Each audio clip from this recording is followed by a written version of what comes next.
I just can't let you go. Lord knows that I've tried to. You said I was one. No one likes being lied to. You made this mess and left me with the pieces. Now I wanna burn all the bridges between us. I can't focus, I can't forget. I've been thinking too much lately. I just need to clear my head. I just need to clear my head.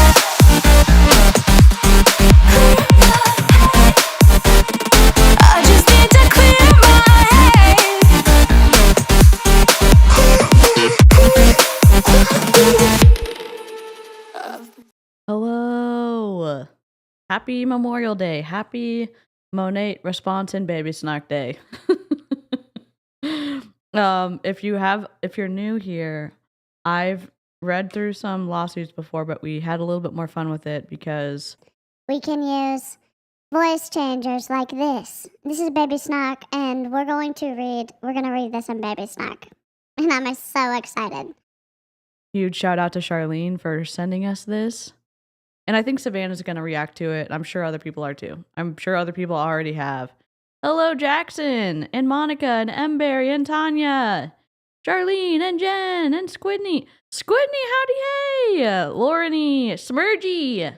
Let's go. I hope your vacation was fantastic. I missed you. But I'm glad you got a break. Melissa, hello. Alex, Savannah, let's go. Hey, Esther. Veronica, this is the earliest I've been to a live. Let's freaking go. Coconuts! And I think this is our first chatter. Miss Yvonne, hello. Nelkita. Hi, Sean. Howdy, hey. Hi, Boogie. Oh, let's go. Let's go. Hi, Baby Snark. Baby Snark's ready. Let me just see. Sorry, I was trying to see what other voices I had. Hello? Oh, we've got Polite Demon Lawyer. So we have read stuff in Polite Demon Lawyer before, and We've got Baby Snark. So, Hey, Brandy Lee. Not 64 pages. Yeah, it's... I'm going to show it to you so y'all can read along. It's like story time. If you don't know, Stuart MacMillan was the president of Monet. He got quietly, sunsetted from the company. He got terminated, or he didn't get his commissions, something to that effect. Go watch Savannah's stream reading the entire fuckery. And then Monet has responded. Basically, here's the snark notes for the first part of the of Stuart's complaint. He calls Monet a cult. Yep. Stuart says it, and so now Monet has fired back, and we're gonna read it. Oh no, I don't have a 12-month. Oh my gosh. 12 months of membership. OMG, it's been a freaking year already. Time to reevaluate who I'm paying to be friends with this year. Just kidding, always you. Jessica, you're the best. You're the best. He gets commissions if he's a distributor. No, he had commissions coming to him for meeting certain revenue goals, and they did not pay him. Or he's suing for ones that he should have gotten because of what it said in his initial contract. It's a little confusing, but go watch Savannah's stream. And I will link Savannah in the chat. I mean, maybe watch it after this one, but if you need to watch it before, this will be here on the replay for you all. Oh my god, Mr. Ranger Lab, 12 months too? We need a 12-month song. Holy crap. All right, moving on up. It's coming on up, and then we're gonna get a real. I'll find a real song.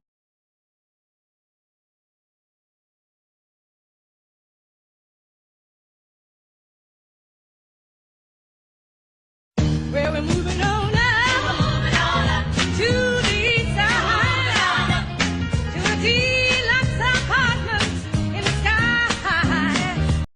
Holy shit, I have to finish this 12-month deal. Oh, thank you so much, Savannah. That's so nice of you. You don't think you're gonna cover it? Well, hopefully people don't get irritated with Baby Snark, but Baby Snark is here to read shit. It's typical for bonuses to be paid to C-suite based on revenue and profitability for the company. Yep. Marianne's a new member. Let's go. Elaine's been here for 12 months? Hold on, I'm trying to find Marianne. Let's look. Marianne.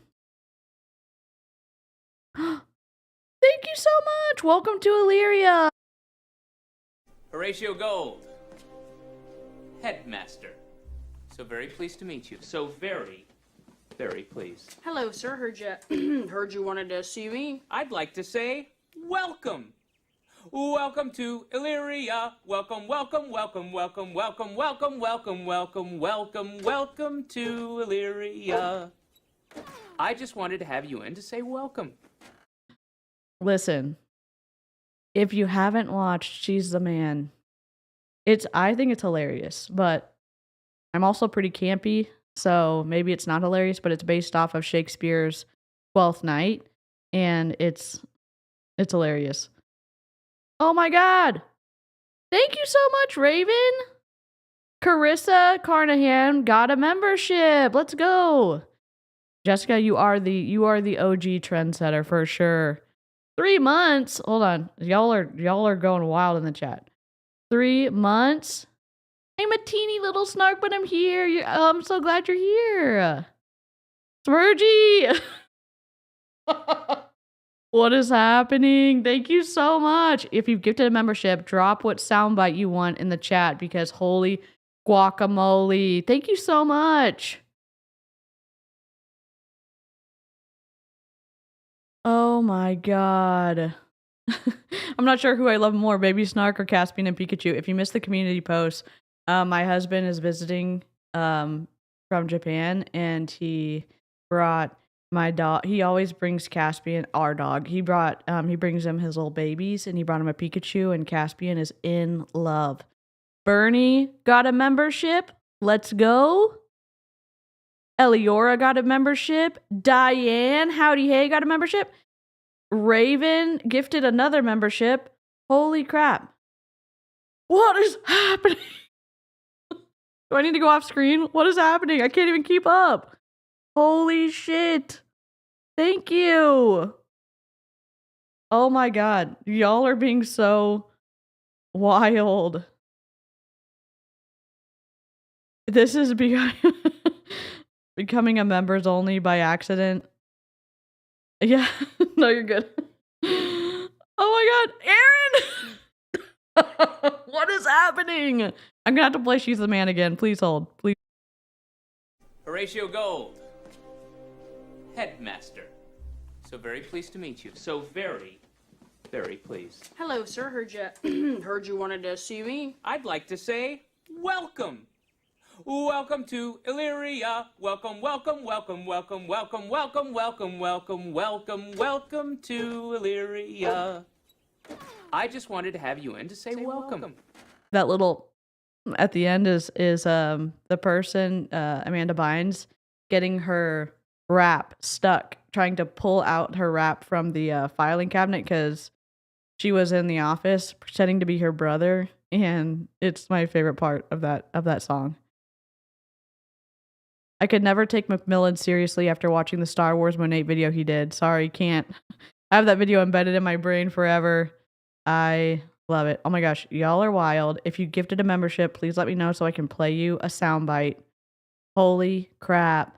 Hello! Thank y'all for gifting memberships. I don't even know what to say other than thank you very much. Thank you. Hey, Natasha. Let me link Aaron. Aaron is who kind of helped me the most get out of my MLM. Savannah too. I've linked Savannah.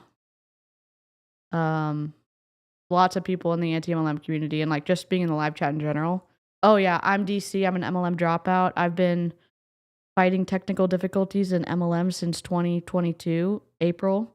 And I'm here running my mouth and getting in trouble on the internet. So Hey, kitty. Kazoos? Okay, do we want... What kind of kazoos do we want? Oh, in honor of Stuart, should we do Star Wars kazoos? Because I think we should. Let's see. Let's find our kazoos. I know I have kazoos here because I loaded them up. I loaded them up just for this.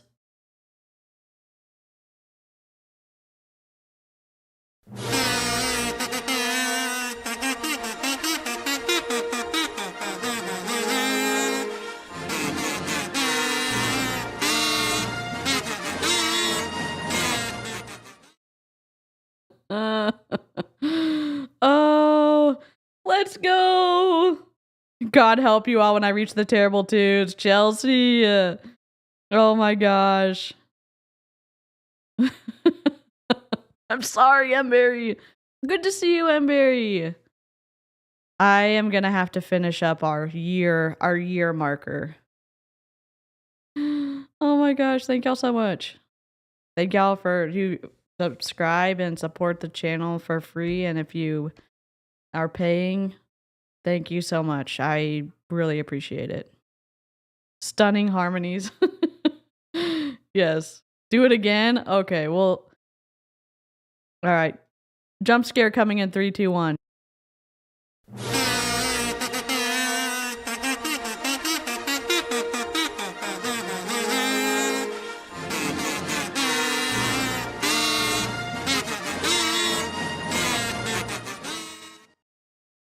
I'm glad you're back. I'm sorry it's been wild. It's really good to see you.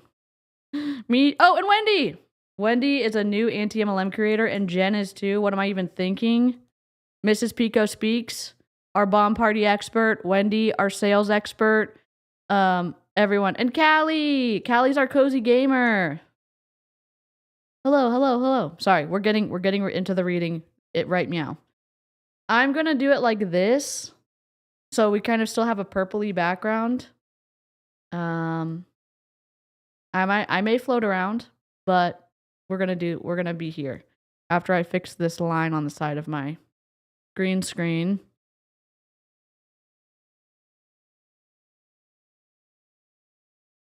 Kitty, oh my gosh, thank you so much. Vet Mama was gifted a membership. Let's freaking go.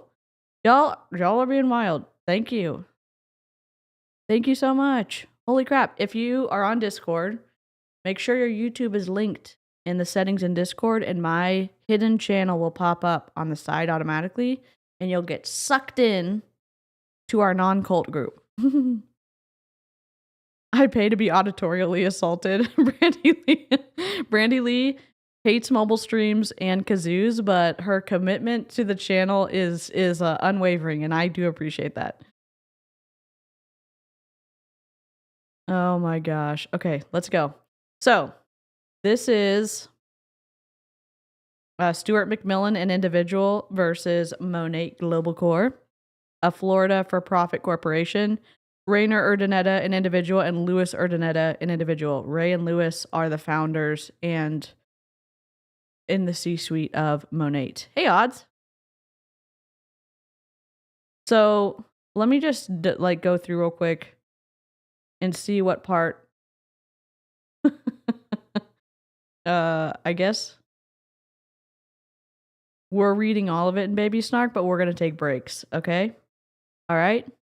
If sounds annoy you, Baby Snark may, but Baby Snark has been a fixture on this channel for forever.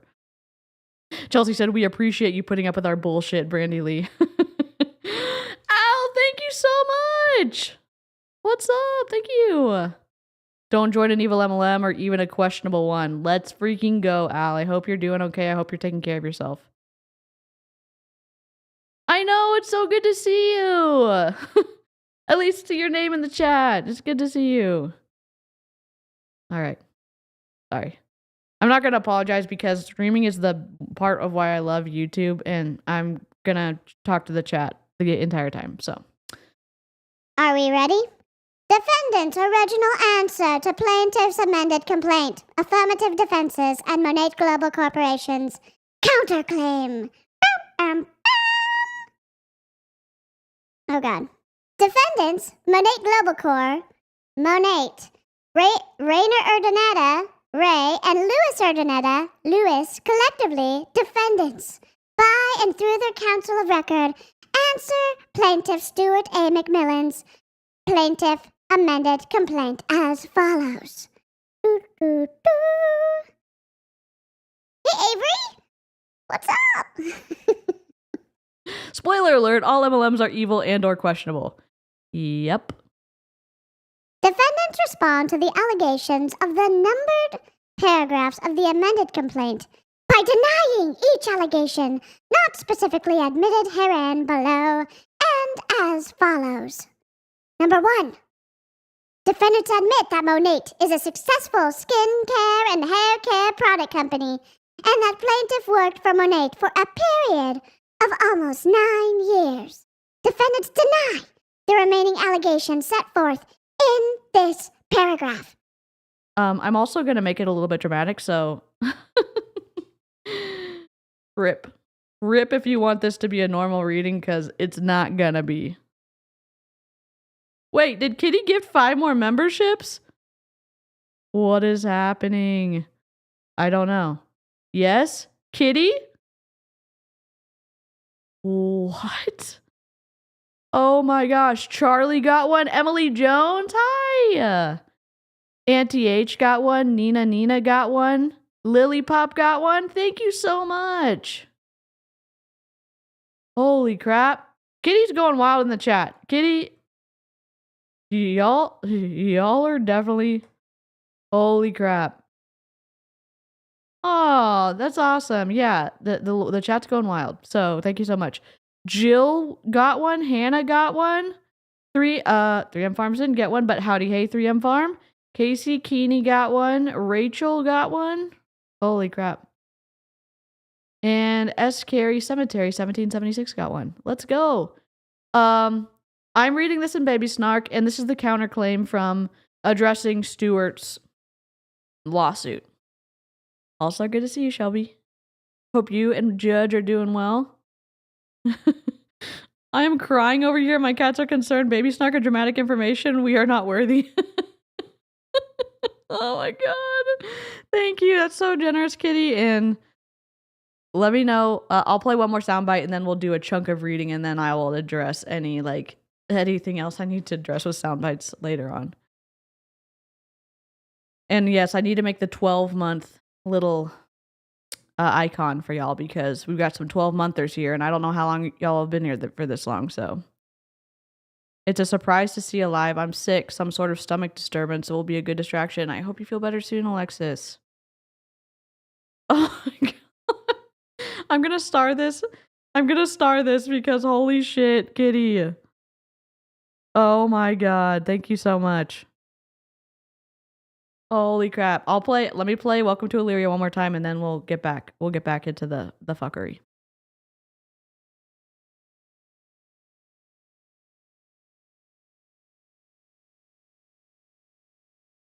I'll do moving on up, okay?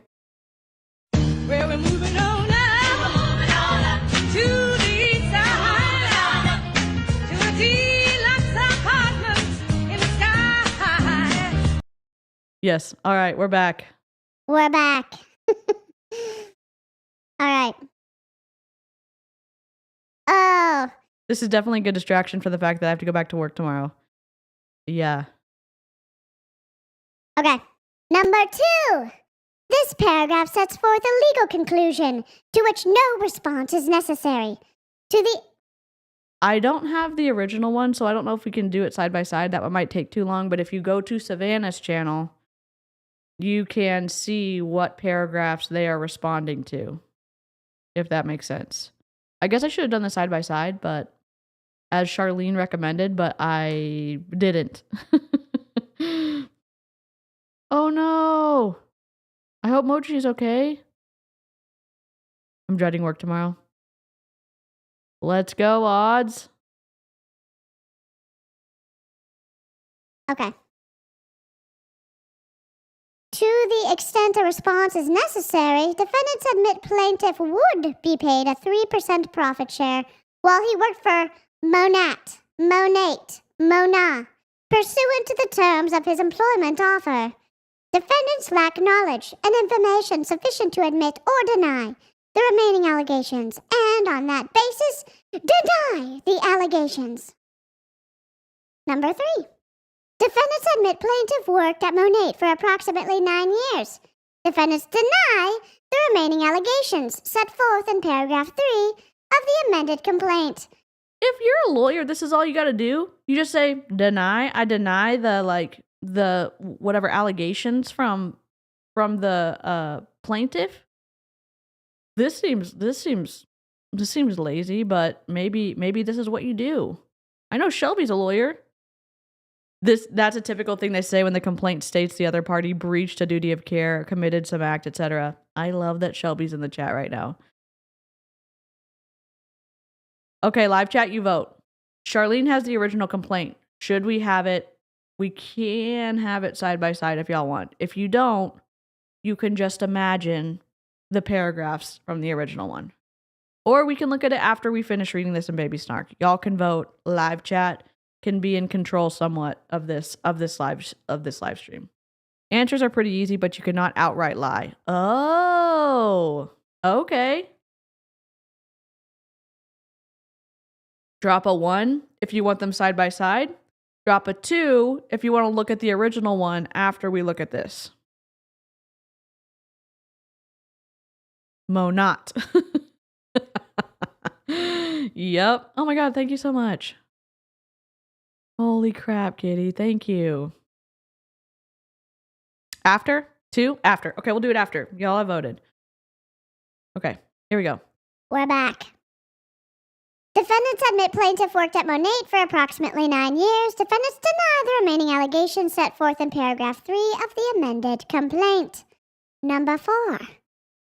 Paragraph 4 of the amended complaint alleges a statute, case, website, or other writing which is best evidence of its own content. Defendants admit that Exhibit A to the amended complaint appears to be a true and correct copy of an offer letter dated August 26, 2024. To the extent any further response is required, defendants deny the allegations in paragraph 4 of the amended complaint. Number 5 through 7, defendants deny the allegations set forth in paragraph 5, 6, and 7 of the amended complaint. Number 8, defendants admit plaintiff entered into a non-compete and non-solicit agreement. Defendants lack knowledge and information sufficient to admit or deny the remaining allegations, and on that basis, deny the allegations. Side by side is the only way to really know what is being responded to, though. That's how I answer complaints. It's one of the only things I print out. Maybe Charlene I'm going to pull it up on my phone then. And I will, if there's something interesting, and then we can look at it at the end. Oh, theater view? Let's go. And I'll pull up my phone and I'll just like generically. Shelby's our lawyer buddy. Not our lawyer, but you know, our friendly neighborhood. Thank you, Charlene. I'm pulling it up on my phone. Let's see. So this was paragraph 8. Not wanting to give up everything he had worked for towards Monet, MacMillan agreed to enter into a non-compete agreement and non-solicit agreement. Okay. So I will pull it up here and then we can look at it after.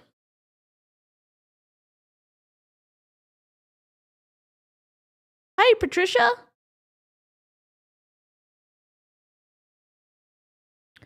Let's see. Defendants admit plaintiff entered into an amended and restated profit-sharing, confidentiality, non-compete, non-poach, and bonus opportunity agreement with Monet on October 1st, 2019. Profit-sharing agreement, a copy of which is attached to the amended complaint as Exhibit B. We love exhibits. Friend of the channel who happens to be a practicing attorney. Yes. Oh my gosh, Kitty. Thank you so much. I'm starring all of your stuff so I can go back and thank you at the end. Lizzie, welcome. Welcome to the fuckery here. All right. The paragraphs in Stuart's are like short, so we can go. Exhibit B, please. Okay, we are on page 2. Let's go to page 62. Oh. Are we loading? There we go. I'm looking for the exhibits.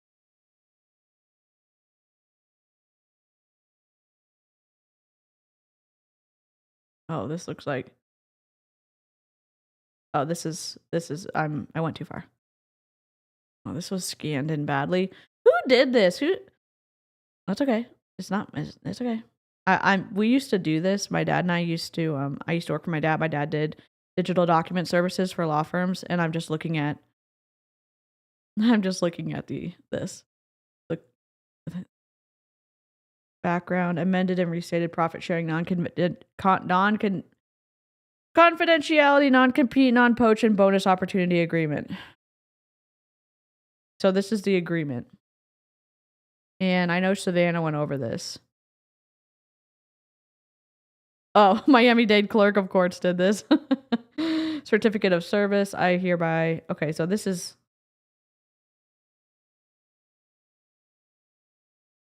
This is the agreement. Profit sharing percentage, determination of profit entail. You know what? I'm going to send this to Shelby. I'm going to send this to you on Instagram, and then you can look at it, Shelby.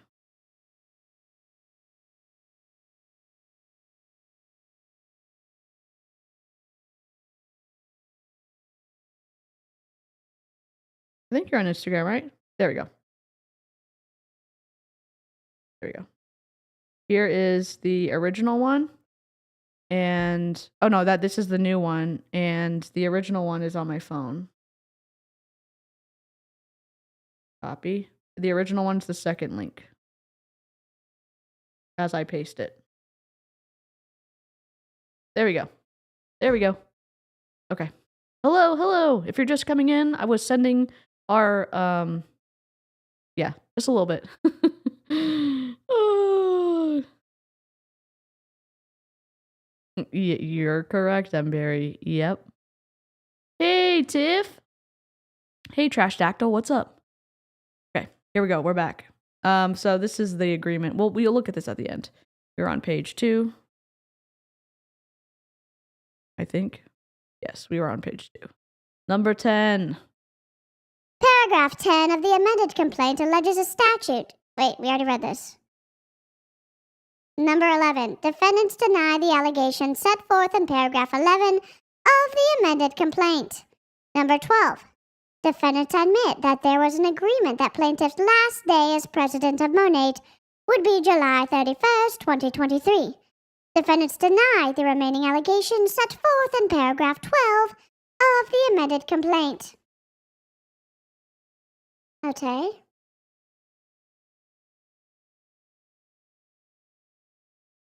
Okay, so in paragraph 12, starting in March 2024, MacMillan expected payment of the higher of 3% of Monet's profits each year through 2031, or a $1 million floor payment per year if Monet was not profitable in any given year. MacMillan's first post-employment payment of $500,000 was due on or before March 31st, 2024. Holy crap. Yep. Monet is finally clapping back. Well, yeah. And so we have the original one thanks to Charlene. And so if there's something interesting we read in Baby Snark, we can go look at the original one. Defendants deny that plaintiff resigned from Monet. Defendants admit the remaining allegations set forth in paragraph 14 of the amended complaint. So did you fire him or did he resign? Because that's interesting. If this goes to like, if stuff keeps getting published, I'm so interested in this because the Young Living lawsuit was so interesting because when Gary Young testified, so much tea was spilled.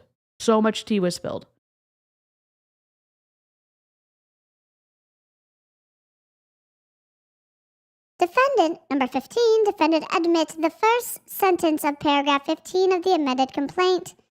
Defendants deny the remaining allegations set forth in this paragraph. Okay.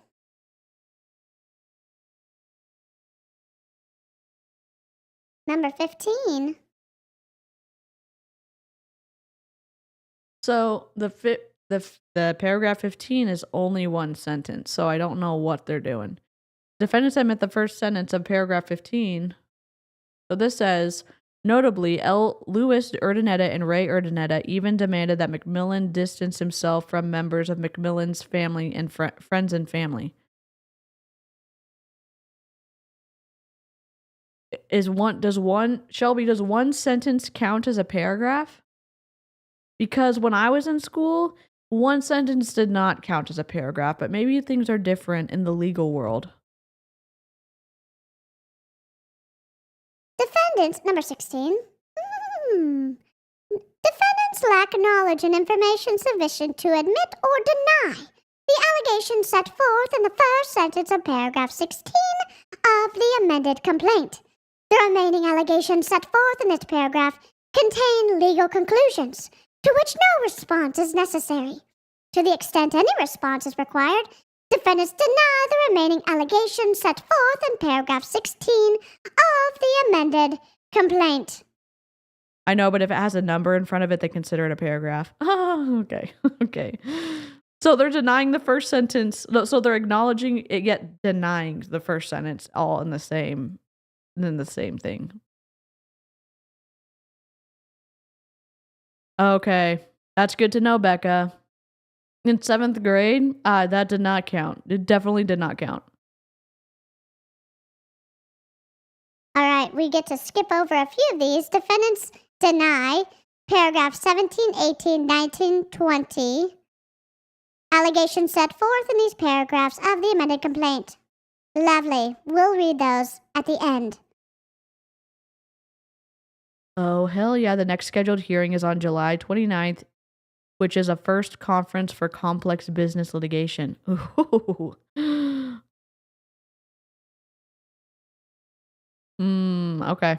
Good to know, Becca. Thank you. Number 21. Defendants admit that plaintiff was terminated by Monet and that he attempted to sell Monet behind... He attempted to sell Monet behind Ray and Lewis's backs? Defendants deny the remaining allegations set forth in paragraph 21 of the amended complaint? What? Oh my god. Jill said, thanks for the membership, whoever gifted me one. I'm recovering from brain surgery, so this just brightened my day. Jill, I hope your recovery goes well. It is good to have you here, and I hope that maybe Baby Snark and the fuckery of Moment Nate maybe makes you laugh a little bit. Oh my god. Okay, we're going to read paragraph 21, obviously.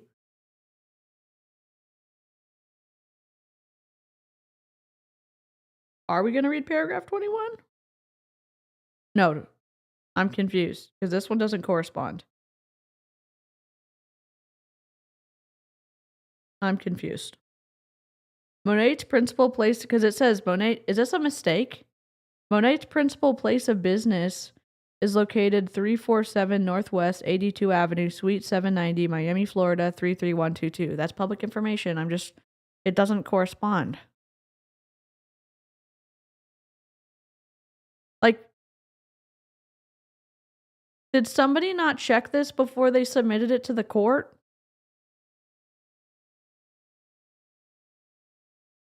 This is strange. Are they like spilling tea that he tried to sell the actual physical business behind Ray and Lewis's backs? Or are they implying that he was trying to sell the product as a distributor? Because it sounds like they are accusing him. And why is this not centered? Sorry. Welcome to my brain. That it sounded like he tried to sell the business behind their backs. If all this corresponds, I'm just confused. Like, sell Monet the whole company. That's what I'm wondering. You have the original, not... I have the original on my phone. And I think I have the original on my phone.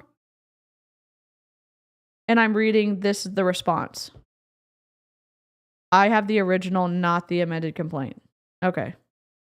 So Does that mean I need a different document?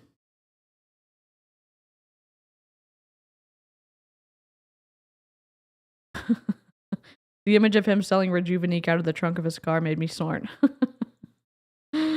Oh god. I mean, maybe that's why it doesn't sync up. Oh wait, I have the amended complaint too. Okay, cool. Thank you. Thank you, Jennifer. You're the best. Also, good to see you. Charlene, I think, is going to send me the amended one. I'm going to send that to you too, Shelby, so don't worry.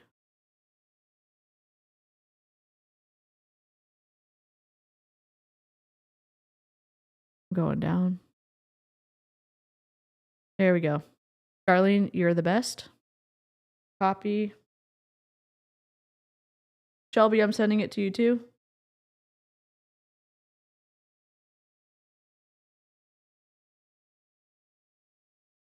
Here you go, Shelby. Because like that would have been wild. All right. Here is the amended complaint. Right? Stuart MacMillan. This is the original. Okay, cool. I've got the original and I've got this. Okay. All right, we're good. We're back on track. Charlene is the MVP. Thank you so much. I really appreciate the help. And Charlene, you are the MVP. Thank you so much. So I've got the amended complaint. So we're going to go to paragraph 21. Oh, it's a big paragraph. Okay. When MacMillan rejected the ludicrous new terms Lewis and Ray wanted to add to the profit-sharing agreement, Lewis and Ray made the final decision to breach the profit-sharing agreement and not pay MacMillan what he was owed. In anticipation of litigation, Ray began defaming MacMillan to Monet's powerful independent contractor market partners in order to get them to turn on MacMillan, spread disinformation and untruths about MacMillan, and create future witnesses against MacMillan in impending litigation. Specifically, Ray told Monet's powerful independent contractor market partners that A, MacMillan was terminated by Monet, and B, MacMillan attempted to sell Monet behind the backs of Ray and Lewis, among other things.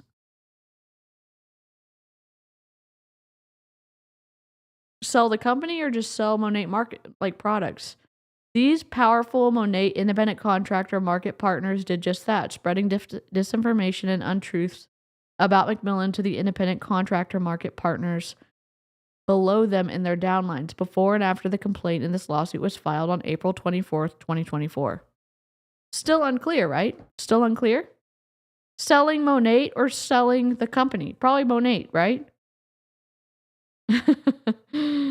Oh my god, y'all are being wild. Opens coat, bottles dangling everywhere. Oh my gosh. It's a very dramatic paragraph, like a spy novel. I know. Whoever's writing this stuff for Stuart, like, definitely reads like, yes, just like a spy novel. Hey, Aridil.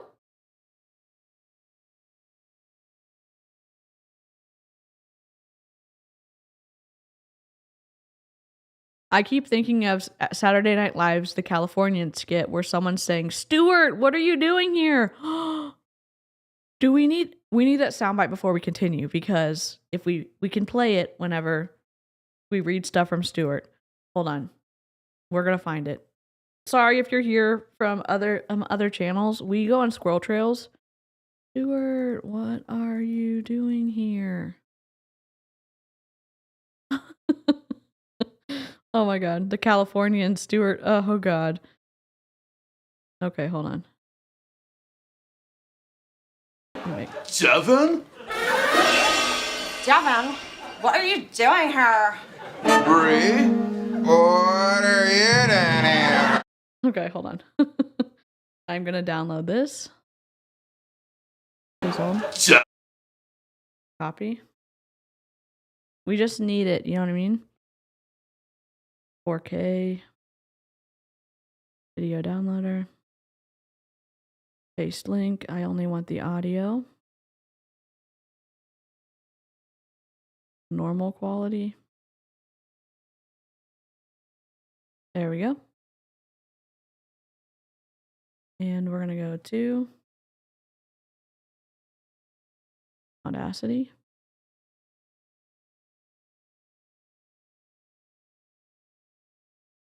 Okay. I just need to find. Oh, M4A. God dang it. There we go. MP3.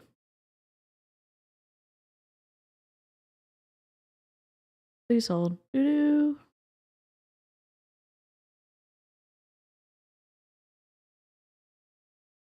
Okay, we get it. We get it. We get it. File. Open. Where is this? Where is this?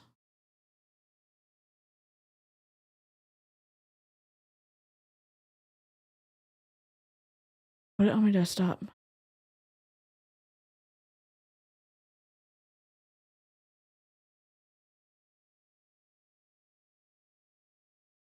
Of course we can't hear it. Hold on. Adding Audacity. What are you? Oh my god. Hold on. I just need to get the rights. Devin? Devin, what are you doing here? Bree? What are you doing here? Why are you both asking each other what you're doing? We know each other, Stuart. We once had a romantic lunch at Umami Burger on Little Santa Monica. What? There's no umami burger on Santa Monica Boulevard? I said Little Santa Monica Boulevard, Stuart! Why didn't you tell me, Bree? It was just lunch. Don't get bananas. As soon as it was over, I picked up my car from the valet. I got on San Vicente. I took that down to Pico. I hung a left on Alvarado, and I went right to my condo. And I just got on the 10. Shut up, Devin! Just get out of here! Devin? No, it doesn't have Stuart.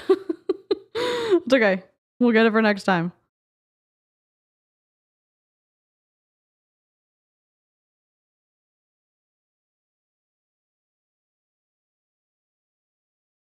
Oh my god, I need a soundbite from Mad TV of Stuart's mom yelling at him. Yes. Ashley, hello. You have a good lurk. Letterkenny has a lot of Stuart moments. I'll have to grab them so we can keep reading because this is going to be long. This is going to be long. I wonder if he was selling Monet the product. It couldn't have been the company because Stuart didn't own it. Presidents can't sell the company, so it must have been the products. All right. Baby Snark, back on. Paragraph 22 of the amended complaint sets forth a legal conclusion to which no response is necessary. To the extent any response is required, defendants deny the profit-sharing agreement. Deny.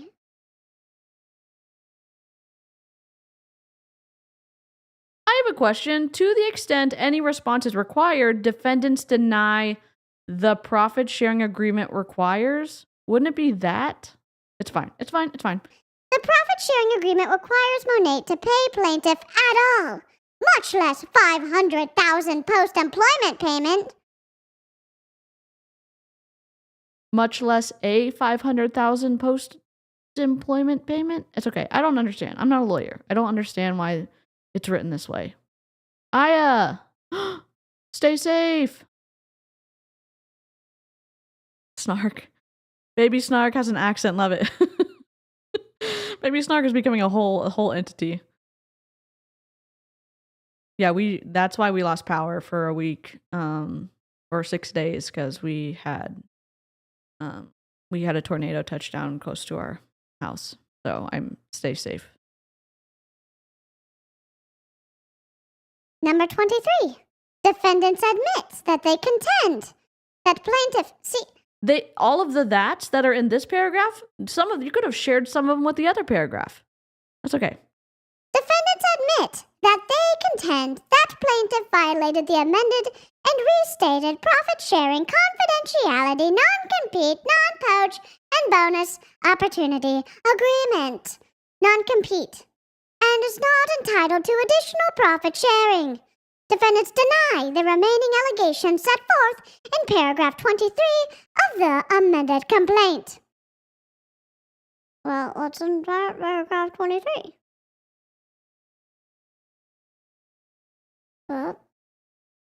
Number 23, defendants are now taking the position that MacMillan lost all profit sharing with Lewis and Ray at or Monet in violation of the profit sharing agreement.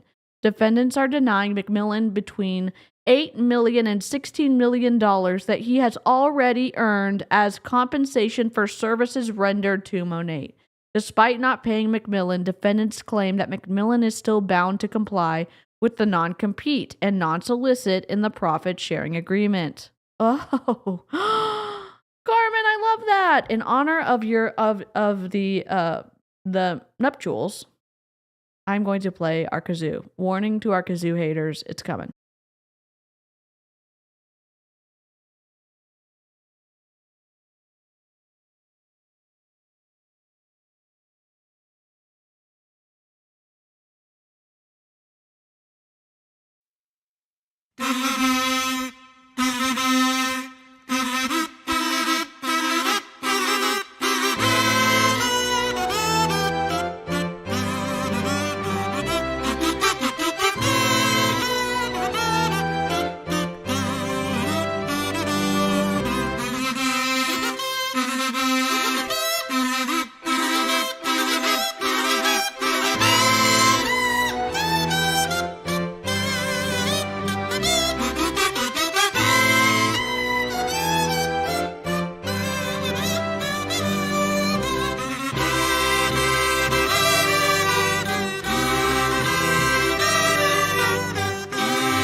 God, that's my favorite. It's literally my favorite. Rip to Brandy Lee. I'm so sorry.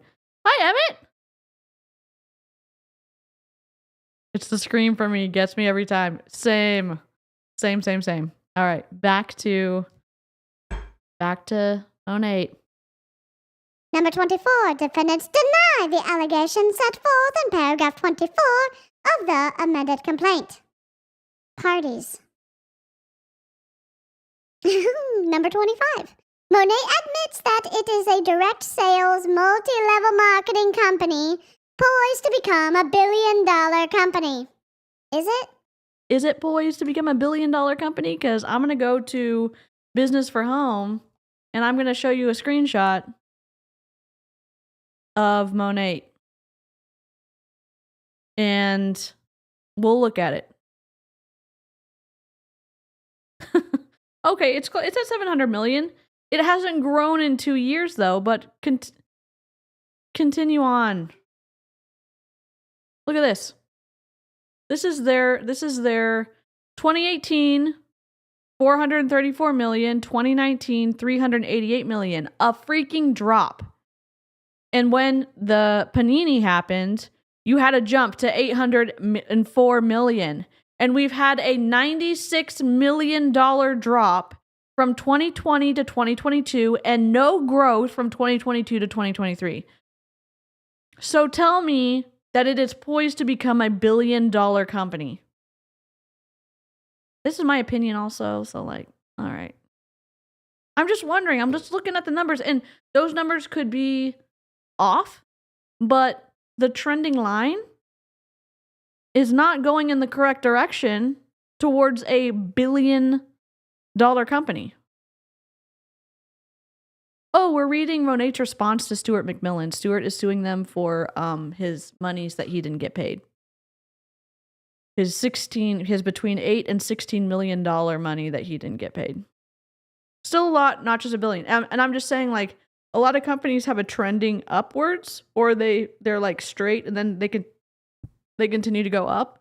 And that is not to me, losing almost $100 million, that's not a good sign for them. Their sales force keeps leaving or getting fired, so I don't know how they're going to increase sales. But what do I know? What do we know, Charlene? We're just gremlins with consciences reporting live from under bridges everywhere, you know? If I don't treat Jen well, then everyone needs to pull up and knock some sense into me.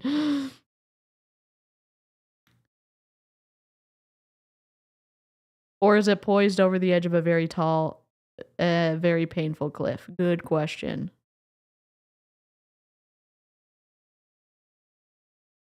Okay, here we go. Paragraph 25 of the amended complaint alleges a statute, case, website, or other writing which is best evidence of its own content.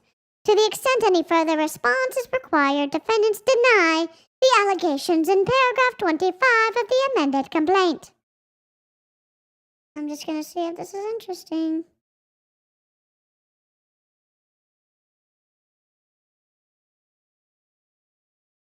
It's not interesting. We don't need to read it. Number 26. Defendant admits that Monet's principal place of business is located at 3470 Northwest 82 Avenue, Suite 790, Miami, Florida 33122, and its headquarters is located at 10,000 Northwest 15th Terrace, Doral, Florida 33172.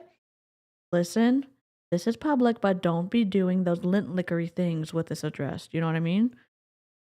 Pinky promise in the chat, all right? No one's going to be lint licking with this info, okay? We're all on the same page. No harassment, no fuckery. If Tony Van Schoik decides to join another company, I think the amount of people that will leave could gut the company. Yep. For sure. Tony was the very first market partner, and they terminated her.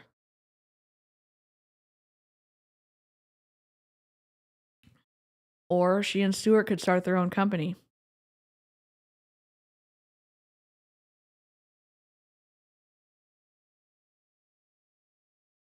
We do not touch the poop. Correct. Absolutely correct.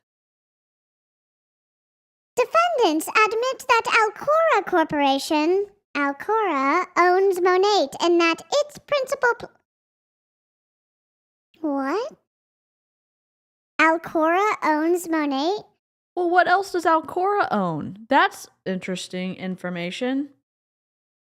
I wonder what else Alcora owns. Sorry, I'm not going to go on a scroll trail. I'm trying to redirect my brain back to this because I want to just go into a deep dive into Alcora, but I'm not going to. Owns Monet and that its principal place of business and headquarters is the same as Monet's principal place of business and headquarters. Defendants further admit that Ray and Lewis own Alcora. Lewis is the chairman, Ray is the CEO, and Francisco Urdaneta is the chief of staff of Alcora. What? Brucey, are you serious? Also good to see you. Alcora owns Lime Life by... Really? Oh my god, Charlene. What a magical human being you are. They could start Monet.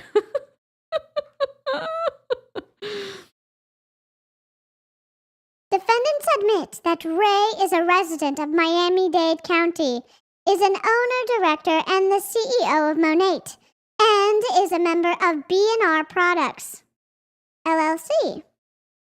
B&R Products? Oh my god.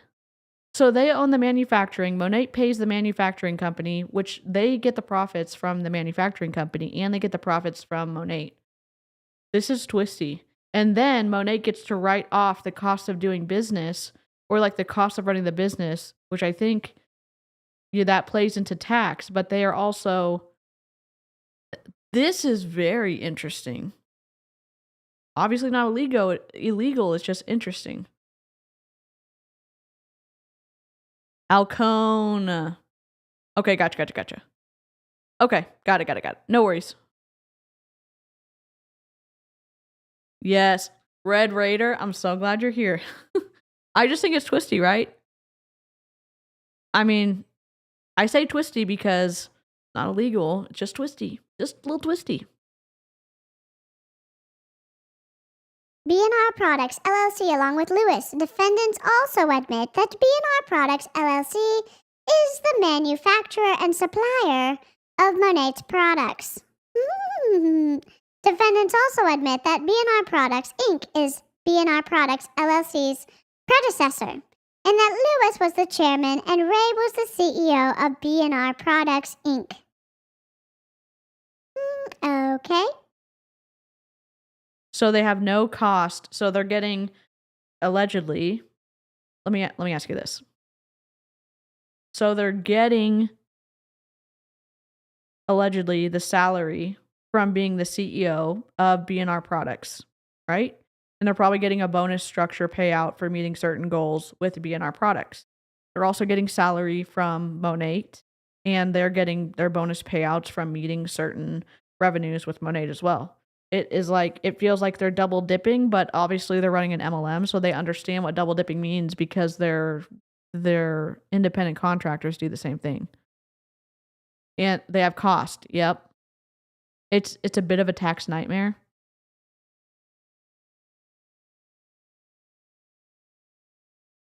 Ray Urdaneta, is the CEO of Monet. Yes. It's going down. Yep. Ray and Lewis own Alcora. Yeah. It's just interesting. Defendants admit plaintiff is a former Sorry. Defendants admit Lewis is a resident of Miami-Dade County, Florida, and is an owner and director of Monet. Defendants admit plaintiff is a former president and director of Monet. Defendants further admit, upon information and belief, that plaintiff is a resident of Pinellas? How do we pronounce this? Something County, Florida. Okay, got it. Venue and jurisdiction. Subject matter jurisdiction. Continue on. Oh, a factual background. Fraudulent inducement of MacMillan. Okay. Deny. Oh, 35. Defendants lack knowledge and information sufficient to admit or deny the allegations set forth in paragraph 35 of the amended complaint. Let us go to paragraph 35. Oh. It's nothing? Number 35, MacMillan moved to Florida in 2012 and joined an executive recruiting and consulting company called Impact to This Day, Inc. They were just like, okay, we don't know. Defendants admit the allegations in paragraph 36 and 37. Number 38. Defendants admit that Monet is a direct sales multi-level marketing company selling beauty products in the United States. Defendants further admit that Ray and Lewis engaged Impact Inc. to recruit a president for Monet. Defendants admit that allegations set forth in paragraph 39 of the amended complaint, blah, blah, blah. Number 40. Defendants admit plaintiff was asked to become the president of Monet and that he joined Monet's 5-member board of directors. Defendants deny the remaining allegations set forth in paragraph 40 of the amended complaint. Okay. Number 41, they lack knowledge. They can't admit or deny. We're moving on. Number 42. Number 42, defendants admit that plaintiff was giving a 3% profit share during the duration of his employment. Defendants deny the remaining allegations set forth in paragraph 42 of the amended complaint. So paragraph 42 of the amended complaint, Lewis and Ray induced MacMillan to become the president of Monet by promoting him promising him profit sharing during the entire duration of his employment and for an equivalent period thereafter. Lewis and Ray promised MacMillan that he would share in Monet's profits like an owner, but without liability for Monet's losses. Defendants deny the remaining allegations set forth in paragraph 42. What? Okay, strange. August, what's up? Welcome back, Hermit. Oh god, I'm sorry you burned your tongue. I hate it when that happens. Florida also doesn't have an individual state income tax. Yep. Penniless, I think. Thank you, Kay Sakura. Yes, Stuart said that in his complaint. Yeah. So I have his complaint on my phone, and then we're reading this in Baby Snark. Because I can't really add value other than a voice mod. You know what I mean? Paragraph 43 of the amended complaint alleges a statute, case, website, or other writing which is best evidence of its own content. To the extent any further response is required, defendants deny. I'm just kidding, it only has one deny. The allegations in paragraph 43 of the amended complaint. 44. Defendants lack knowledge and information sufficient to admit or deny the allegations set forth in paragraph 44. Okay, we get it. Lack knowledge. Defendants admit that plaintiff began working for Monet as its president. This is paragraph 45. What do you mean the defendants lack knowledge and information sufficient to admit or deny the remaining allegations? So in 45, MacMillan accepted Lewis and Ray's offer and expected Lewis and Ray to treat him fairly and in good faith. MacMillan expected Monet to operate like an honest and legitimate domestic business, not like a mafia family, an unprincipled syndicate. Okay, let me take a screenshot and I'll share that with the chat. Oh my god.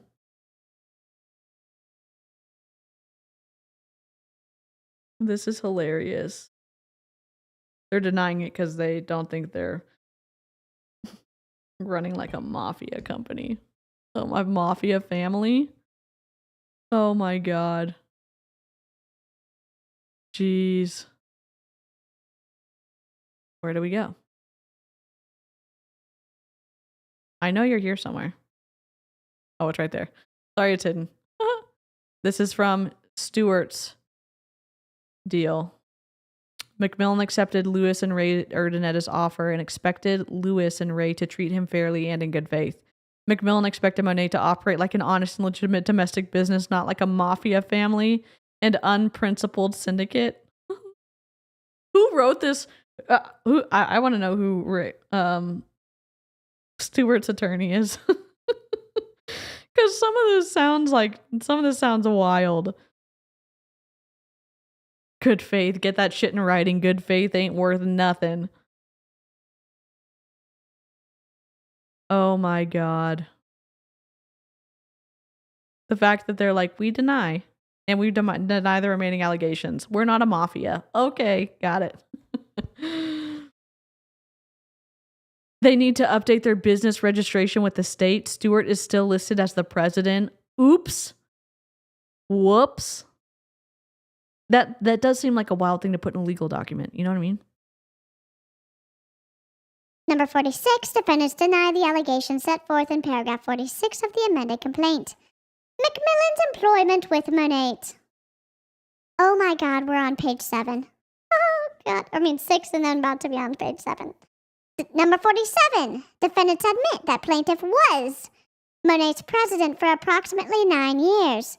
Defendants further admit that Monet is a highly successful company with hundreds of employees and thousands of market partners worldwide, and that it became one of the top 3 direct sales multi-level marketing companies just in Canada, not in general. Got it.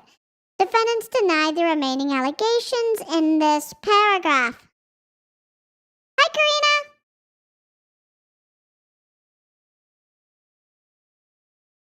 Oh, wow. That is wild, Melissa. Oh, dear God. Number 48. Defendants admit that Lewis and Ray are directors of Monet and handled its finances. Defendants deny the remaining allegations set forth in paragraph 48 of the amended complaint. Number 49. We get it. They admit the allegations. Number 50. Defendants admit Monet's revenues grew year over year. Defendants deny the remaining allegations set forth in this paragraph. It didn't grow year over year. It dropped from 2018, and I only have 2018 to 2023, so I don't know. Obviously, I'm sure it grew from 2012 to 2018, but it dropped from 2018 to 2019. It grew from 2019 to 2020. It stayed stagnant from 2020 to 2021, and then it dropped from 2021 to 2023. So I know I'm taking issue with stuff that shouldn't matter. I roll. It's an eye roll for me. The long weekend kicked my butt. Oh.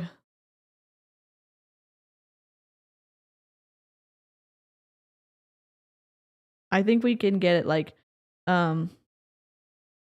Defendants deny the allegations set forth in paragraph 52. Defendants admit Monet is a family business. Defendants deny the remaining allegations set forth in paragraph 53.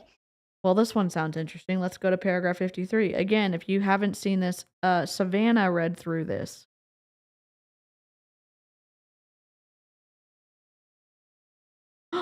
Monet was less profitable because Lewis and Ray contrived unnecessary and improper expenses. Monet employed Urdaneta insiders, family members, and friends to no-show non-existent jobs, sometimes paying them under the table. Oh. Of course they're going to deny that. Okay. 54 through 64. Defendants deny the allegations. Okay. Moving on. 65. Defendants admit Lewis and Ray were 2 of 5 members of the Monet Board of Directors. Defendants deny the remaining allegations set forth in paragraph 65. Okay. Well, I'm nosy as hell. Let's go to paragraph 65. Monet's board of directors was dysfunctional. Monet's board of directors only met a few times while MacMillan was a director of Monet. It did not hold annual meetings except for a brief period of time as insisted by MacMillan and Monet's chief legal officers between May 2017 and January 2021. Thomas Houlihan, Esquire. Even then, substantive financial decisions were made outside of the purview of Monet's board of directors, and MacMillan was not even permitted voting rights. Not only did Ray and Lewis do whatever they wanted to because they made up 2/3 of Monet's board of directors, they continued to do things in hiding, not bringing substantive decisions to Monet's board of directors for consideration. Ooh, woof. Woof, woof, woof. Okay. So 66 and 67 defendants deny the allegations. 68.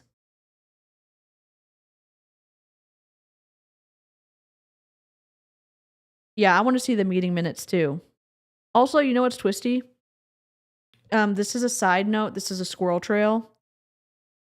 With the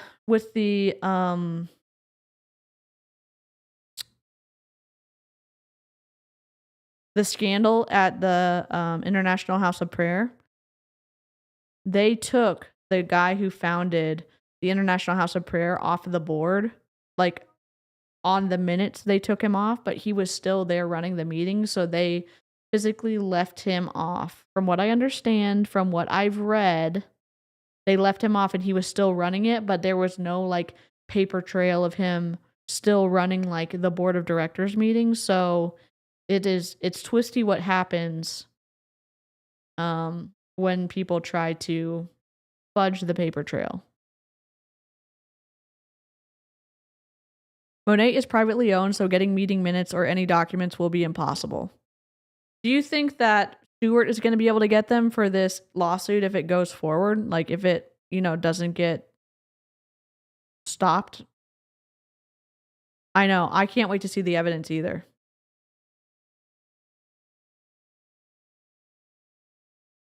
House of Prayer is getting into some trouble where I live.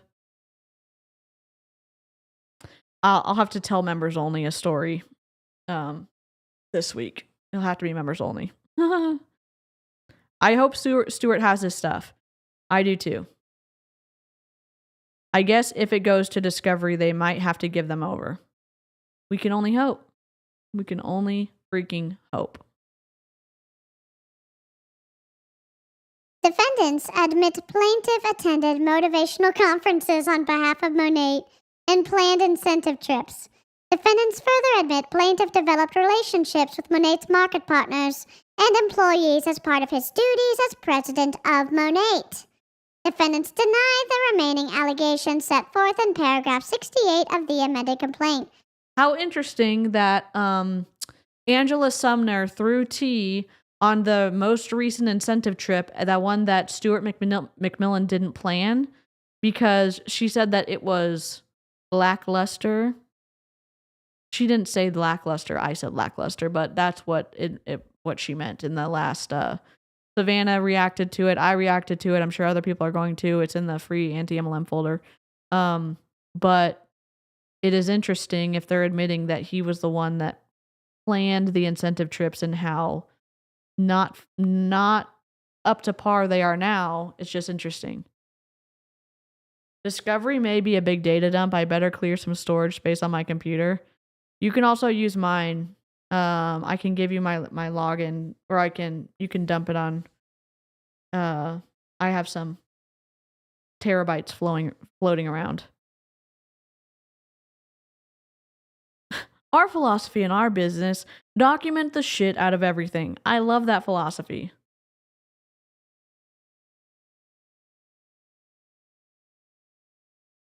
Try telling the court the minutes are not available if they're subpoenaed. I know. I cannot wait. Rebecca! I need to get y'all's 12-month membership little icons done. Oh my gosh.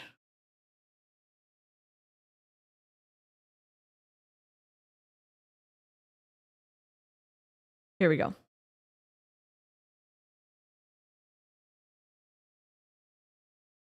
Number 69. Defendants deny the allegations set forth in paragraph 69 of the amended complaint. Demand for MacMillan to accept a non-compete and non-solicit. Why is that bolded? I do not know. Let's go to 69. Oh, that's a title. This is a title. Sorry, this is a title. It just looks different than... Maybe it's the same font size. Hold on. I'm just going to go back. It's the same. It's like the spacing's different though, right? Anyways, that's a title. Forget it. This is like legal formatting. I just got confused. Demand for MacMillan to accept a non-compete and non-solicit. Number 70. Defendants lack knowledge and information sufficient to admit or deny why MacMillan signed the non-compete. What? On October 1st, 2019, defendants deny the remaining allegations set forth in paragraph 70 of the amended complaint. So you don't understand why he signed it? So like, because he was operating as president and he had to do business to play, to like get paid? I don't know what to tell y'all. Oops. Hold on. Just lost my document.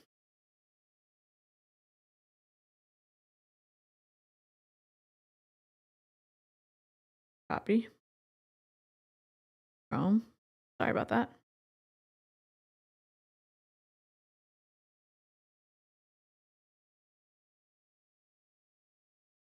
We are on 70.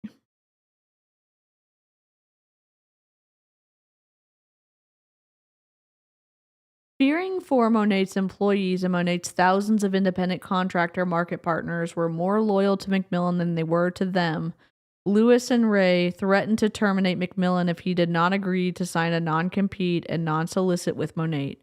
Wishing to maintain what he had built at Monet, MacMillan signed the profit-sharing agreement on October 1st, 2019. He did so because Lewis and Ray promised that Monet was going to invest in corporate governance and legal compliance after MacMillan executed the profit-sharing agreement. MacMillan also stayed to protect Monet's employees and independent contractor market partners from Ray and Lewis. Oh. Don't y'all think this could be like a novel, you know? Because I do. It could be. My dog tries to eat bees too. He also, when he was a puppy, liked cigarettes. So we don't smoke, but when we were in an apartment complex, someone in our apartment complex smoked and put the little cigarette butts in the grass, and he would pick them up, and I would have to like grab his little snout and open it up and get the cigarettes out. So we picked them up a lot. It just appeared that he decided to sign it for some reason. Yep. Paragraph 71 of the amended complaint alleges a statute, case, website, or other writing which is best evidence of its own content. To the extent any further response is required, defendants deny the allegations in paragraph 71 of the amended complaint. This is copy and paste hell right here.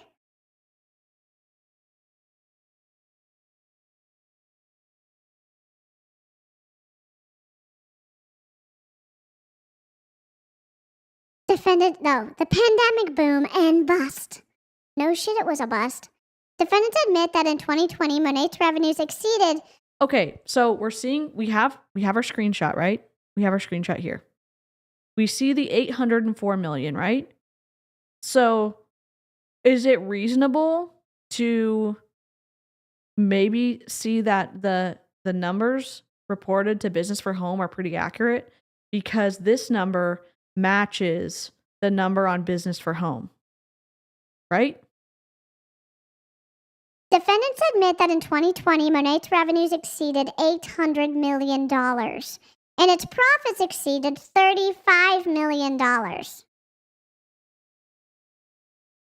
doesn't seem like a lot of profit for 800 million, right? You have to, you're bringing in 800 and you're paying, okay, you're paying everybody, and then you have a remaining $35 million in profit. Okay. So that makes sense. Never mind. Ignore me. The remaining allegations set forth in paragraph 72 of the amended complaint constitute a legal conclusion to which no answer is required. To the extent any further answer is required, defendants deny the remaining allegations in paragraph 72. Okay. 72. Oh shit.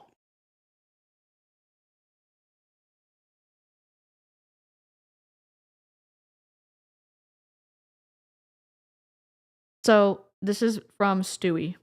Immediately after signing the profit-sharing agreement, Monet had its best year ever in 2020, with revenues exceeding $800 million and profits exceeding $35 million. Because Monet's profits exceeded $35 million in 2020, which is a calendar year, MacMillan's minimum annual floor payment after his employment with Monet increased from $800,000 to $1 million annually under the profit-sharing agreement. Ooh. I'm guessing, in my opinion, Lewis and Ray maybe, allegedly, don't want to pay that. Defendants deny the allegations set forth in paragraph 73, 74, 75, 76. Okay. Got it? Why is this so long if these are so short? Defendants admit plaintiff remained on the Monet board of directors for a short term after he was terminated as president of Monet. Defendants deny the remaining allegations set forth in paragraph 77 of the amended complaint. Lewis and Ray, did you forget to remove Stewie on your filings in Florida? You forgot to remove him? Because that's wild. That's wild. Number 78, defendants deny. Number 79, defendants admit that plaintiff was not soliciting to join him in a new venture or terminate the relationship with Monet. Defendants deny that plaintiff was not soliciting to join him in a new venture or terminate the relationship with Monet. Defendants lack knowledge and information sufficient to admit or deny the remaining allegations set forth in paragraph 80 of the amended complaint, and on that basis, deny the allegations. Defendants admit the allegations in 81. Defendants deny the allegations set forth in paragraph 82 of the amended complaint. Plaintiff approached Ray with a request to amend the non-compete agreement. Number 83, defendants deny the allegations. Number 84, oh, this is a chonker. Number 84. Paragraph 84 of the amended complaint alleges a statute, case, website, or other writing, which is best evidence of its own content.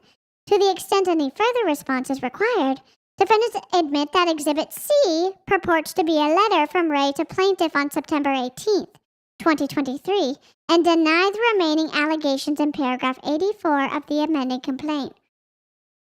Okay, Exhibit C. Let's go find Exhibit.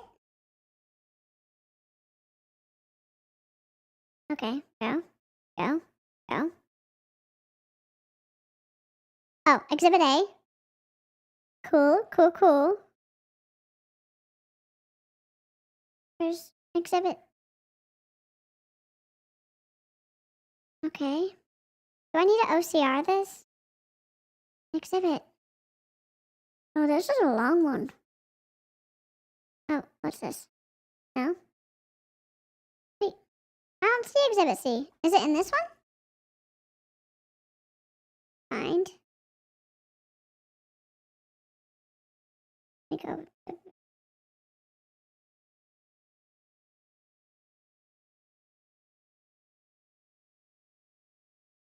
Oh, here we go. Got it. I think I got it. I don't know. This is Exhibit A to amended complaint. This is a letter. Exhibit B to amended complaint. Exhibit C. Here's a letter. Dear Stuart, thank you for your patience as we work to come to a mutual agreement regarding the advancing of your profit sharing for the first year of the tail period 2023, as provided for in Section 1 and 2 of the amended and restated profit sharing, confidentiality, non-compete, non-poach, and bonus opportunity agreement entered into between you and Monet on October 1st, 2019, referred to as in this letter as the agreement. We have put together an addendum to the agreement to which proposes the following payments for the 2023 profit sharing payment during year 1 of the tail period. This is from September 18th, 2023. Didn't he get terminated July 31st, 2023? Why is it stated September 18th? I'm confused. Okay. We were on page 9, I think.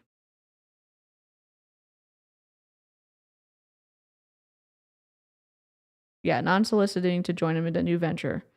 Okay, 81. Oh, this is so popcorn worthy. Yep.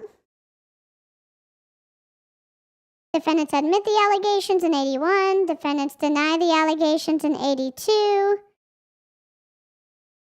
Plaintiff approached Ray with a request. Okay, 83. Defendants deny the allegations. Paragraph 84. Oh, we already read this one. Got it. They deny the remaining allegations in paragraph 84 of the amended complaint. 85. Upon information and belief, defendants admit the allegations set forth in paragraph 85. Number 86. What's the difference between upon information and belief and when they say defendants admit?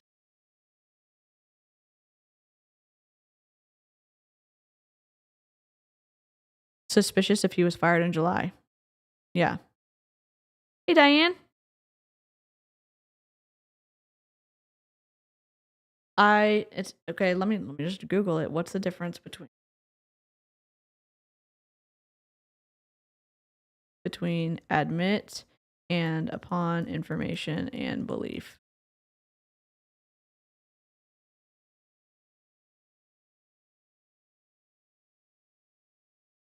Information and belief is a phrase that is normally used in legal pleadings, such as complaints and answers during a lawsuit. It's also sometimes used during affidavits under oath declarations under penalty of perjury. In these instances, the individual stating the phrase or statement qualifies it. Thus, what the individual is really stating is, I am only stating what I have been told, and I believe it. The purpose of this phrase is to show which statements the individual is sure about and distinguish from statements that the individual is unsure about or lacks personal knowledge, such as if it's hearsay. The point of stating this phrase is to protect the individual making the statement from claims of perjury or outright falsehood. The typical phrasing of information and belief is, okay, blah, blah, blah. All right, so that's interesting to me because they're admitting certain things here. And number 85, I wanna read now because they're saying upon information and belief. They are amending in September after his separation to allow for final payout. Oh, thank you, Charlene. It's just interesting to me because they are admitting some things and saying yes, with the exception of this. And in 85, they're saying upon information and belief. You know what I mean? Like, it's different. In my opinion.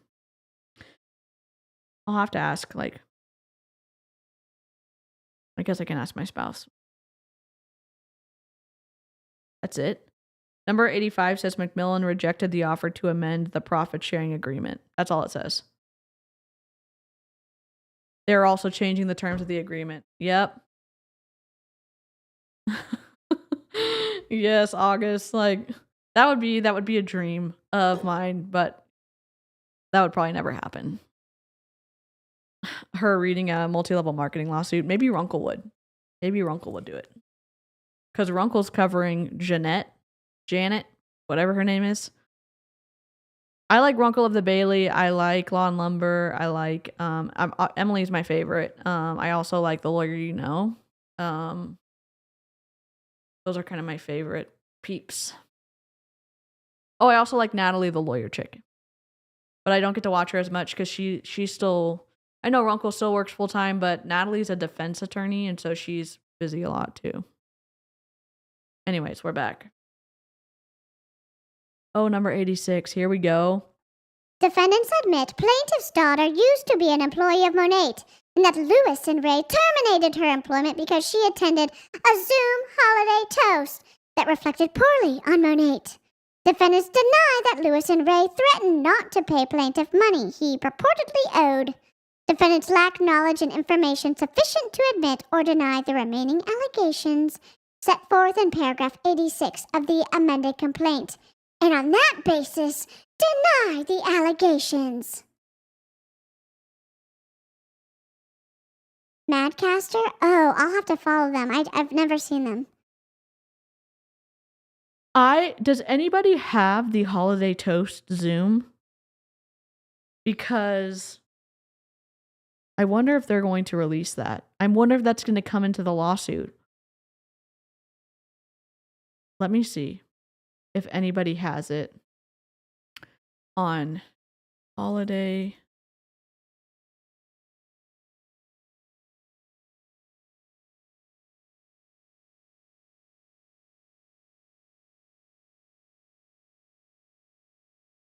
Platinum Chelsea's coming up. I was just thinking that maybe they posted it somewhere online, but it must have been private and someone must have leaked it to Monet. Criminal lawyer reacts. Yeah. Oh, yes. What's his name?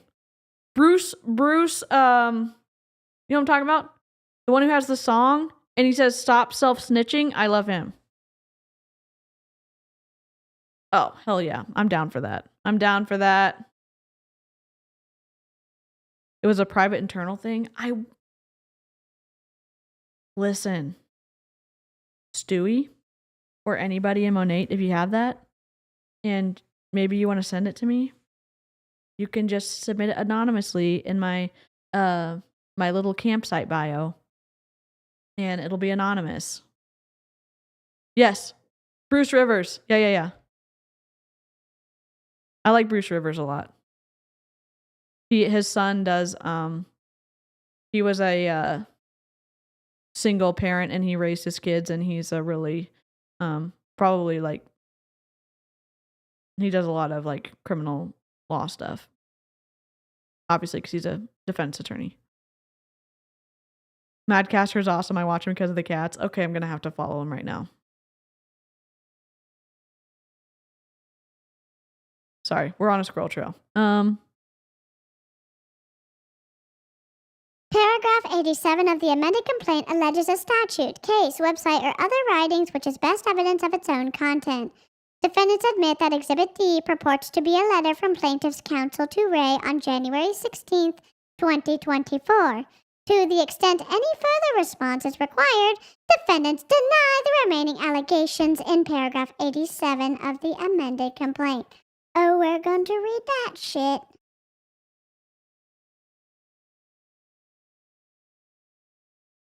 Okay.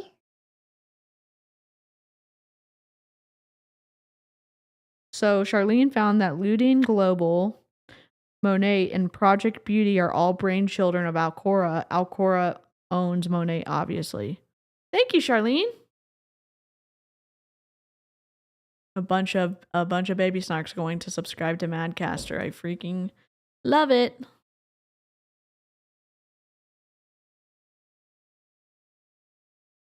Cool.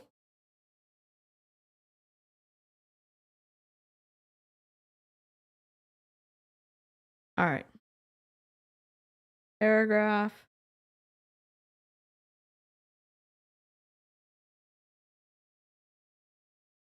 Okay, it's a letter. We'll have to read that later.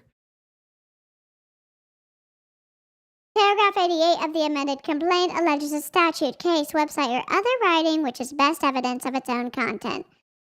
We get that. We're just going to read this part. Defendants admit that Exhibit E purports to be a letter from Carlton Fields, PA, to plaintiff's counsel on January 18th. To the extent any further response is required.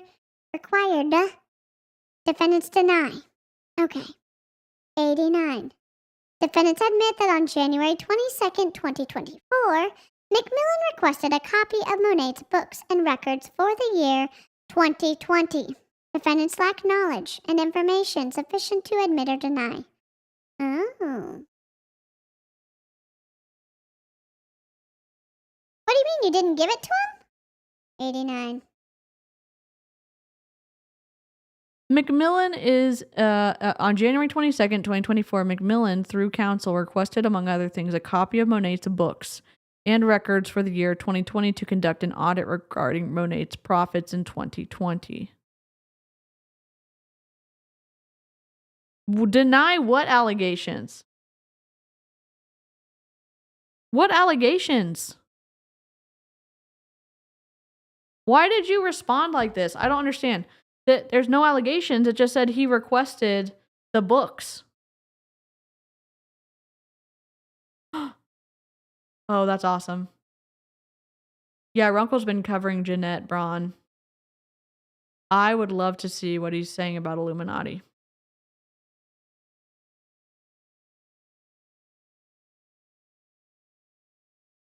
Okay. Let me really quickly. I need to go get something to drink. So y'all take a little minute to go grab a drink and don't forget to take your meds if you need to. I'll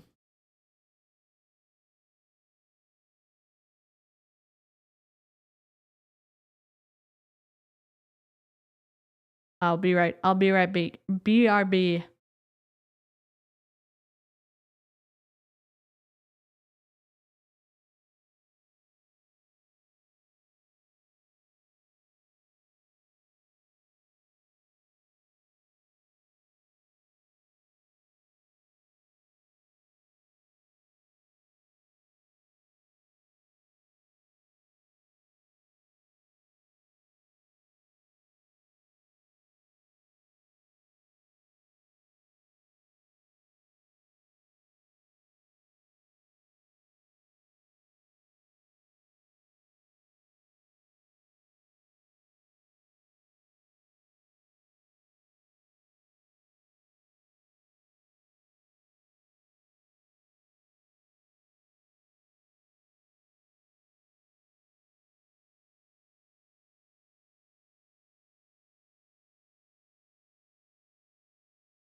paragraph?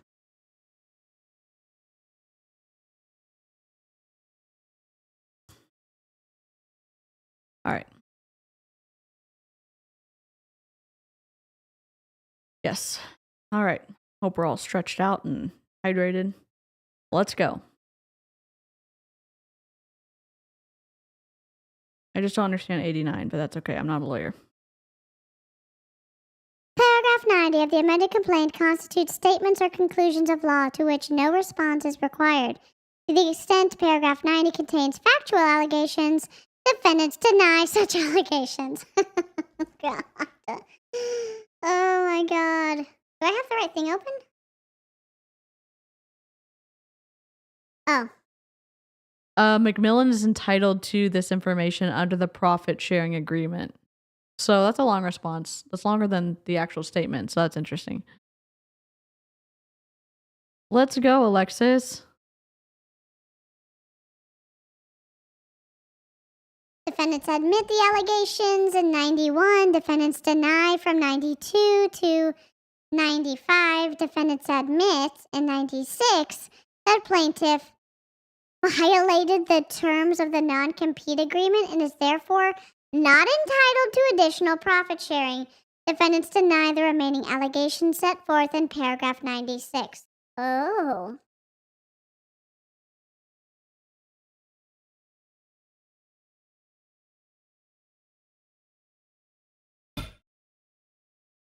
$96.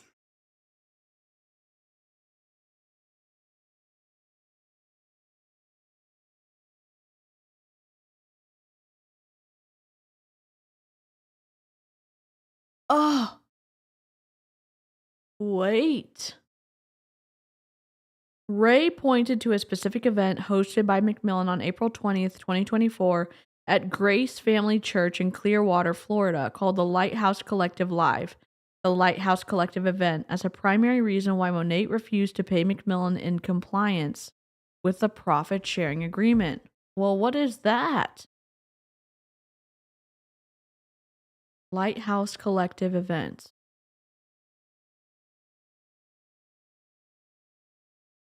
Lighthouse Collective event. The Lighthouse Collective. For 1 month ago, Jordan and Kristen Kemper speak at Lighthouse Collective event.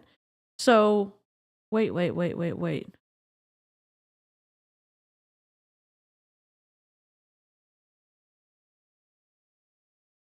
I'm trying to see.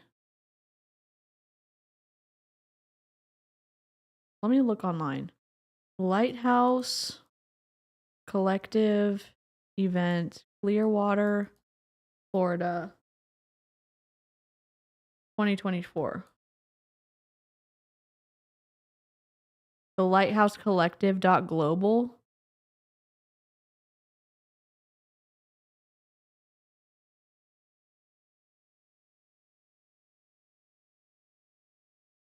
Hold on.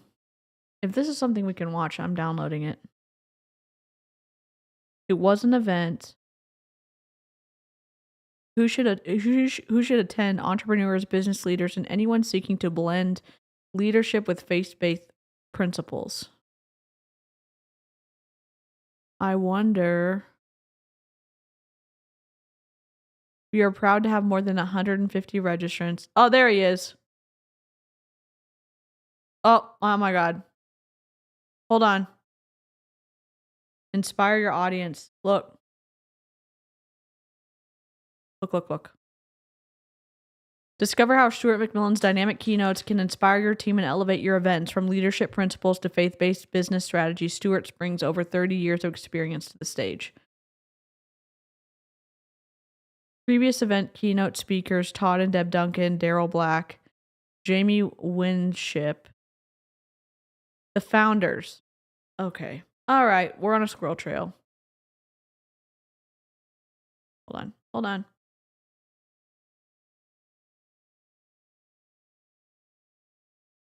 Sorry if this is boring. Stuart MacMillan and Debbie Squire, partners in both life and purpose. in both life and purpose. Are they together? Established the Lighthouse Collective in 2023. Oh, yes, married since 2010. Their union has become a cornerstone in creating an organization that mentors and inspires.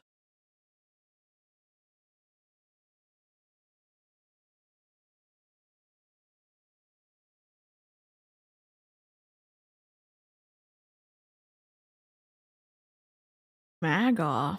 Okay. This is getting interesting. Wow, okay.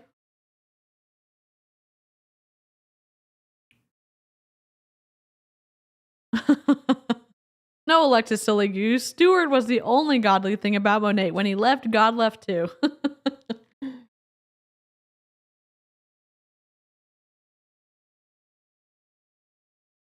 I want to know what was said at the event. Clearwater, Florida, as in the capital of Scientology? Yup. Yup. Shit comes out. Yes.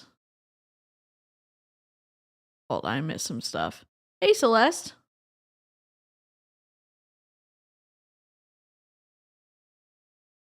Yes. Yep. So this is like a whole thing. It's called the Lighthouse Collective Global.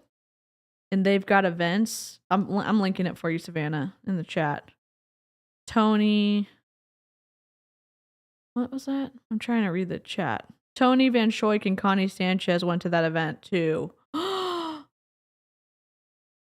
How the tea is spilling right now. Holy crap. Miss Yvonne, thank you so much. It was so good to see you. I hope you have a good day at work tomorrow. Whoever's working tomorrow. I didn't know Florida was the capital of Scientology, Lola. I thought it was California because they have that huge center here. No, Clearwater, Florida is the capital. They've got a whole like abandoned city situation where they own buildings that are just empty. It's wild. Yes, there is. There's a whole crossover with MLM and Scientology. Savannah, I'm not trying to control your channel, but if you ever did a Scientology crossover with MLM as one of your deep dives, holy shit. My brain would explode. My brain would freaking explode.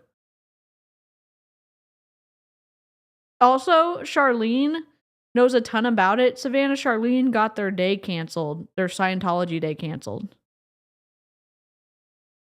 Clearwater is where their flag base is. It's their mecca. Yep. Savannah's probably like, holy shit, I'm never coming to DC's channel again.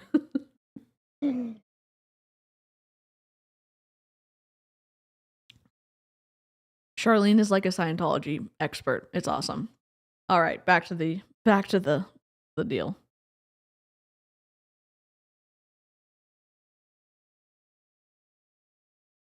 Paragraph 97 of the amended complaint constitutes statements to which no response is required.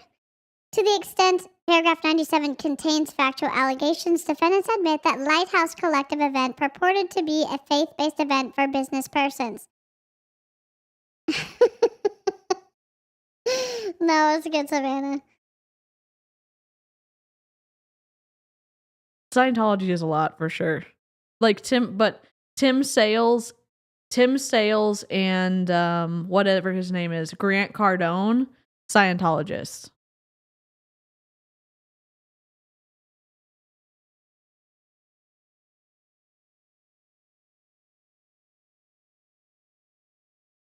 I mean, I'll watch anything Savannah puts out. I was just like, oh my god, that'd be incredible. Savannah's so talented with the video editing. I'm just like, oh my god. Paragraph 98 of the amended complaint constitutes statements to which no response is required. To the extent paragraph 98 contains factual allegations, defendants deny such allegations.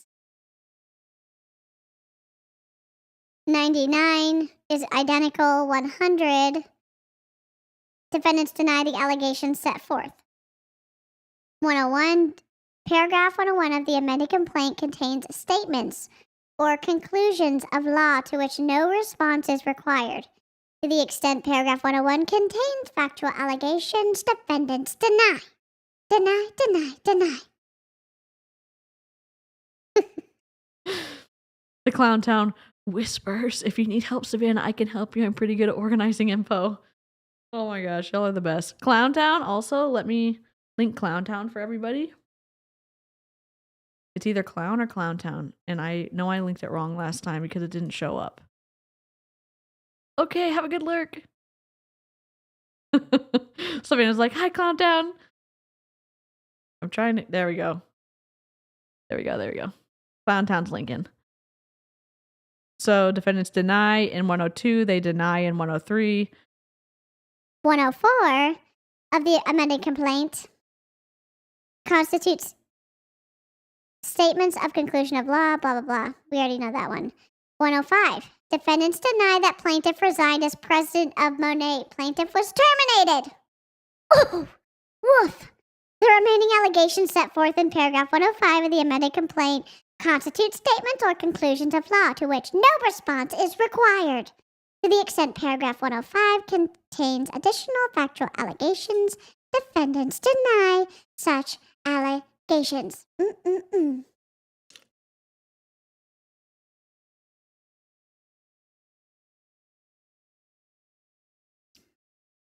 going to read 105.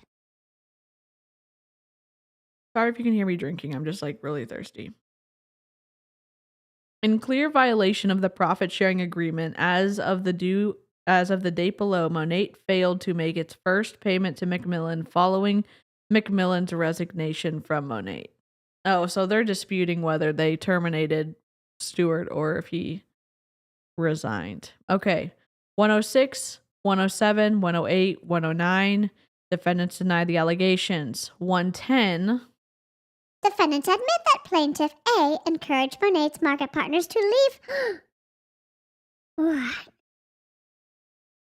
Monet to work for competitors. B tried to sell Monet behind Ray and Lewis's backs. C was terminated by Monet, and D was having financial problems. Defendants denied the remaining allegations set forth in paragraph 110 of the amended complaint. Oh? This is a big paragraph, okay? In January 2024, on his family yacht. Stuart's got a family yacht? Oh no, Ray has a family yacht. In January 2024, on his family yacht with his wife, Carolina, Ray told powerful independent contractor market partner Ann Fisher, we know Ann, that A, MacMillan had encouraged some of Monet's independent contractor market partners, specifically Samantha Kelly, to leave Monet to work for competitors. MacMillan tried to sell Monet behind the backs of Ray and Lewis. Monet terminated MacMillan, and MacMillan was having financial problems because he recently purchased multiple homes worth millions of dollars. None of these things are true. And there's a little 2 in there, so we need to read the footnotes. Ray told similar things to powerful independent contractor market partner Julie Stevens. We know Julie! We know Julie. Julie Stevens got booted off of Instagram during the Panini because one of her accounts did, because of things that she was sharing that had no scientific basis. You can follow that through to conclusion.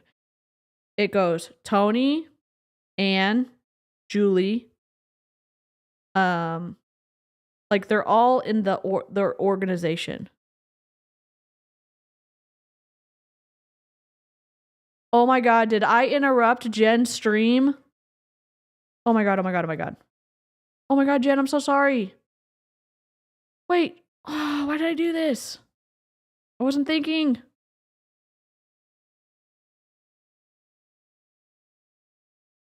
Oh, is it tomorrow? Did you change it? I'm so sorry. God. How would he sell Monet? Oh, okay. I'm so sorry. I was being chaotic. God. How would he sell Monet if he doesn't own the company? Am I crazy? Yeah, I think he's selling Monet products. We thought he was selling the company, but we think it's Monet products. Stuart could have been trying to assist in a hostile takeover. Oh. That would make sense. Also, if you're watching this and we're just having, a brainstorm, we're not stating anything as fact other than what we're reading on the screen.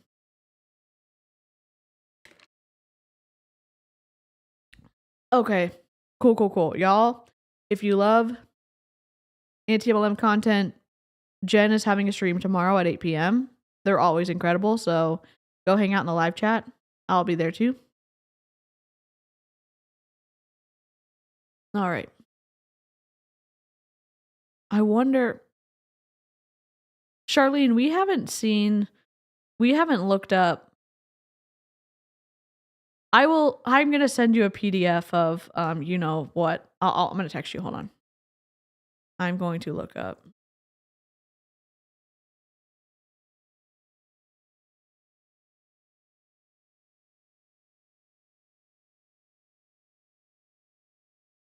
Okay. Disclaimer, this is all speculation on our part. Oh, because the information that he quote unquote bought a bunch of homes worth millions of dollars. What I can say is when we have fact checked some top leaders making these allegations, the true information is surprising. That's all I'm going to say. If Baby Snark didn't give it away. This is snarkalicious, okay? We're just reading shit. Number 11, defendants deny the allegations. Paragraph 112. Defendants lack knowledge and information sufficient to admit or deny the allegations set forth in paragraph 112 of the amended complaint, and on that basis, deny such allegations. Conclusions of law. Defendants deny. Defendants admit the allegations set forth in paragraph 114. Paragraph 115. Defendants admit paragraph 115 of the amended complaint alleges a statute, case, website, or other writing which is best evidence of its own content. To the extent any further response is required, defendants deny the allegations set forth in paragraph 115. Defendants lack knowledge and information sufficient to admit or deny the allegations set forth in paragraph 116 of the amended complaint, and on that basis deny such allegations. Causes of action. Count 1, breach of contract. Defendants incorporate by reference the responses to paragraphs 1 through 116 herein. Okay. Oh my god. Everything we said before, we're referencing it right here. Okay.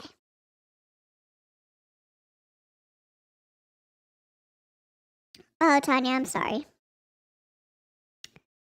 Defendants admit the allegations set forth in paragraph 118 of the amended complaint. Defendants admit the non-compete agreement is valid and enforceable.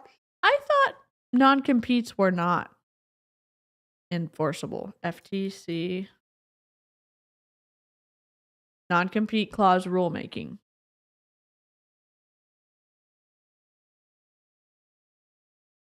All right, we'll just reference this. No, we're copying you. Copy.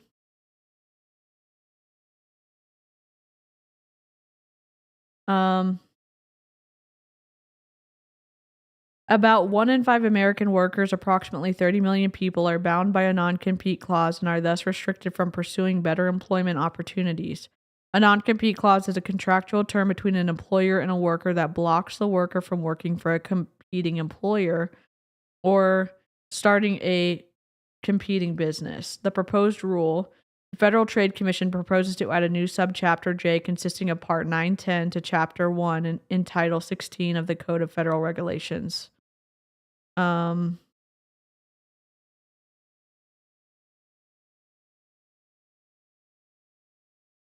read all this. When was this done? January 5th, 2023. Isn't there a change? Good night, Sean. I don't think the Monet Mafia wants this to go anywhere near a courtroom. But probably so. Are non-competes still...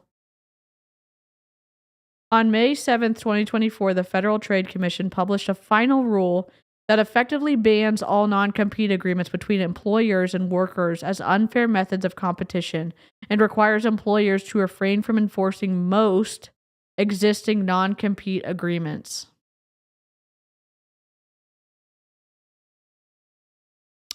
Yikes. To Monet.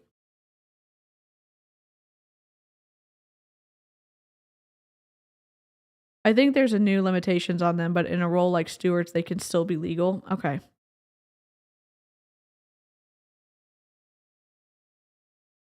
I wonder, I just want to see the like exemptions.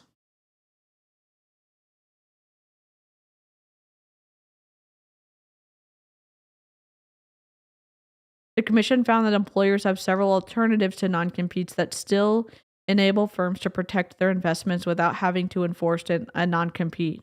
Trade secret laws and non-disclosure agreements, NDAs, both provide employers with well-established means to protect proprietary and other sensitive information. Researchers estimate that over 95% of workers with a non-compete already have an NDA. Final rule defines senior executives as workers earning more than $151,000. Okay. Senior executives can remain in force. Okay, that's good to know. They have to make more than $151,000, and Stuart definitely did. So, yikes. Not for corporate employees, though. Yeah. Thanks, Shelby. Yeah. I'm going to link this for y'all to read. If you are watching this on the replay, the live chat should populate pretty soon. If it hasn't yet, it's because sometimes it takes a while. But you can go to the live chat and you can see the links. If Stuart owns shares in the company, he's no longer an employee. Interesting.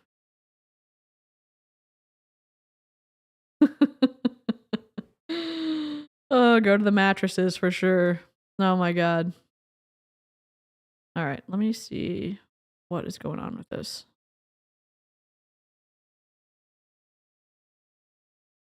All right. We'll go back to this. Sorry, this is taking a hot second to get through. Defendants deny the allegations in 121, paragraph 122. Conclusion of law, no response is required. Deny. 123, defendants deny. Count 2, breach of duty of good faith and fair dealing. Defendants incorporate by reference their responses to paragraphs 1 through 116. Okay. Defendants admit the allegations set forth in paragraph 125.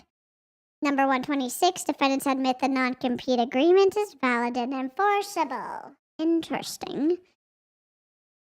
Paragraph 127 of the amended complaint constitutes statements or conclusions of law. Defendants deny, blah, blah, blah. Number 128, conclusions of law. Defendants deny. Number 129, constitutes statements or conclusions of law. Defendants deny. Number 130, defendants deny. 131, defendants deny. 132, defendants deny. 133, defendants deny. 134, it's the conclusions of law. Defendants deny. We got it. Defendant Monet denies that it acted unlawfully and further denies that plaintiff is entitled to any of the relief, remedies, or damages claimed by him in the amended complaint. Ooh-hoo-hoo. Specific performance. We got it. 135. We're referencing 1 through 116.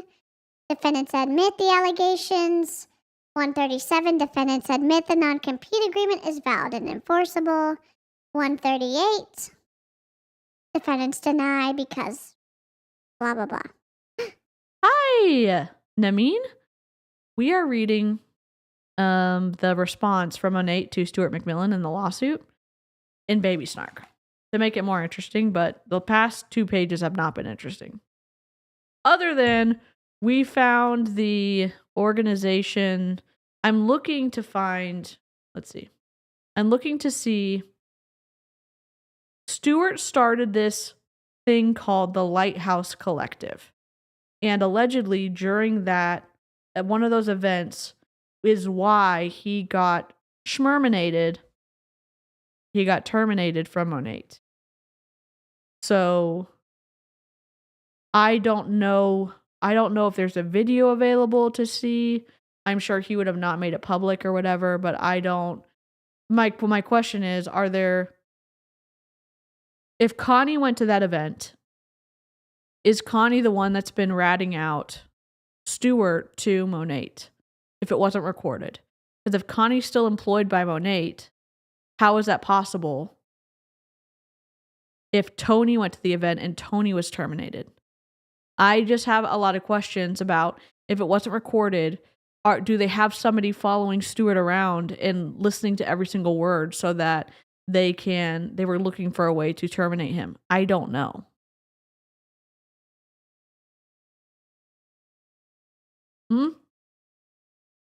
Yeah, this is our buddy. Hold on. I'll put it. This is his deal that he created. And it was referenced in the lawsuit. The lighthousecollective.global. Their website is absolutely trash, though. Connect. Oh, they're on YouTube. Okay. Let's go. Snoopity, snoop, snoop, snoopity, snoop. This is the Lighthouse Collective. They've got 35 subscribers. They haven't posted in a while, which is interesting. Spring motivational message from Stuart MacMillan. 1 month ago, 2 months ago, 3 months ago. Love is in action. And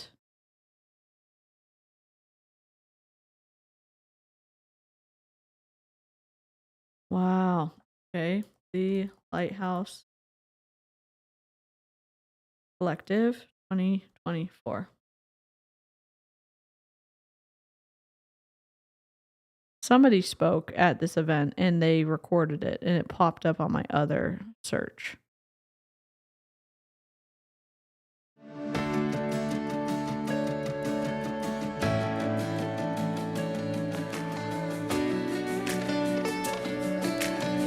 There it is. Yep, this is it. Stuart MacMillan here. I'm co-founder of the Lighthouse Collective with my wife Deb, and we've just had a great day. Incredible speakers, and I just want to say thank you to Jordan and Kristen talking to us about adversity. We want to encourage everybody, embrace what God's given you today, use it, and use it for others. And Jordan and Kristen did a great job sharing that with us too. It was an event held at a church, but it is an organization that is Christian based for leaders in multi-level marketing and maybe other marketing that are saying that they believe that their connection or their belief in Jesus is going to help them be better leaders in their organization. I bet there's a recording somewhere and I want it so badly.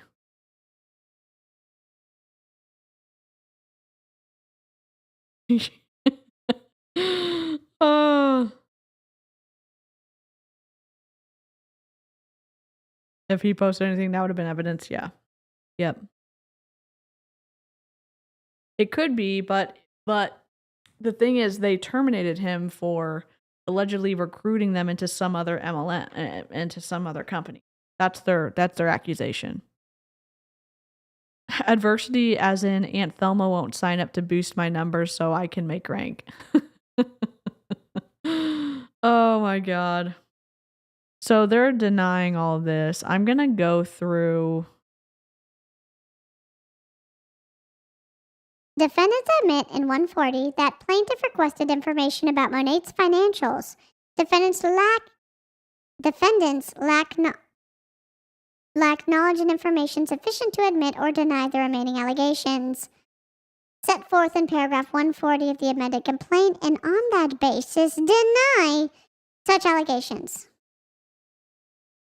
Defendants admit the allegations set forth in paragraph 141. The conclusion of law. Defendants deny. Again, If you want to read through this with Savannah covered the first one on her channel. And so, I'm just trying to, because like if they're repeating it over and over again, unless there's something interesting, the interesting stuff's on Savannah's channel. I mean, there's interesting stuff in here because the Lighthouse Collective seems pretty interesting. I'm going to have to look in an incognito window to find better the Lighthouse Collective. Maybe it's on Vimeo. Ooh. I want to see what at that event and why they got terminated. And does anybody know if Connie is still in Monet? Doesn't that seem suspicious if Tony and Connie, maybe there were more Monet people that went, but if Tony has been terminated and Connie was not terminated, who was the person that talked to the people, Lewis and Ray, that got Stuart fired, terminated? Baron von Munchausen. Hello, I haven't seen you in a while. Good to see you. I didn't mean to say like, oh, where have you been? But it was just like, oh, hello.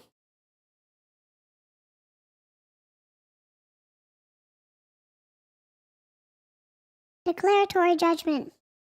Defendants incorporate their responses to paragraphs 1 through 116 herein.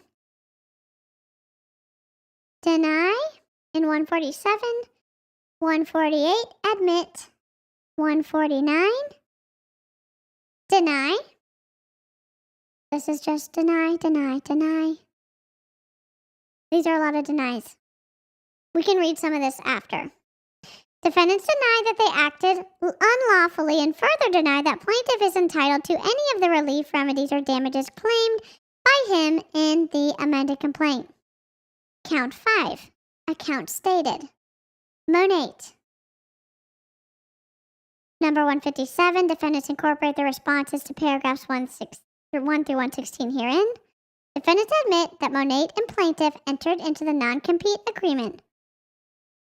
The remaining allegations in paragraph 158 of the amended complaint allege statutes, cases, websites, or other writings which are best evidence of their own. To the extent any further response is required, defendant denies. We're going to go read 158. If I can find it. Ooh. 158. Wherefore art thou? 158.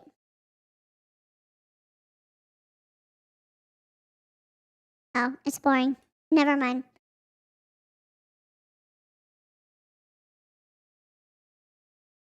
Hero! Hey, Andy Swept. Oh my god.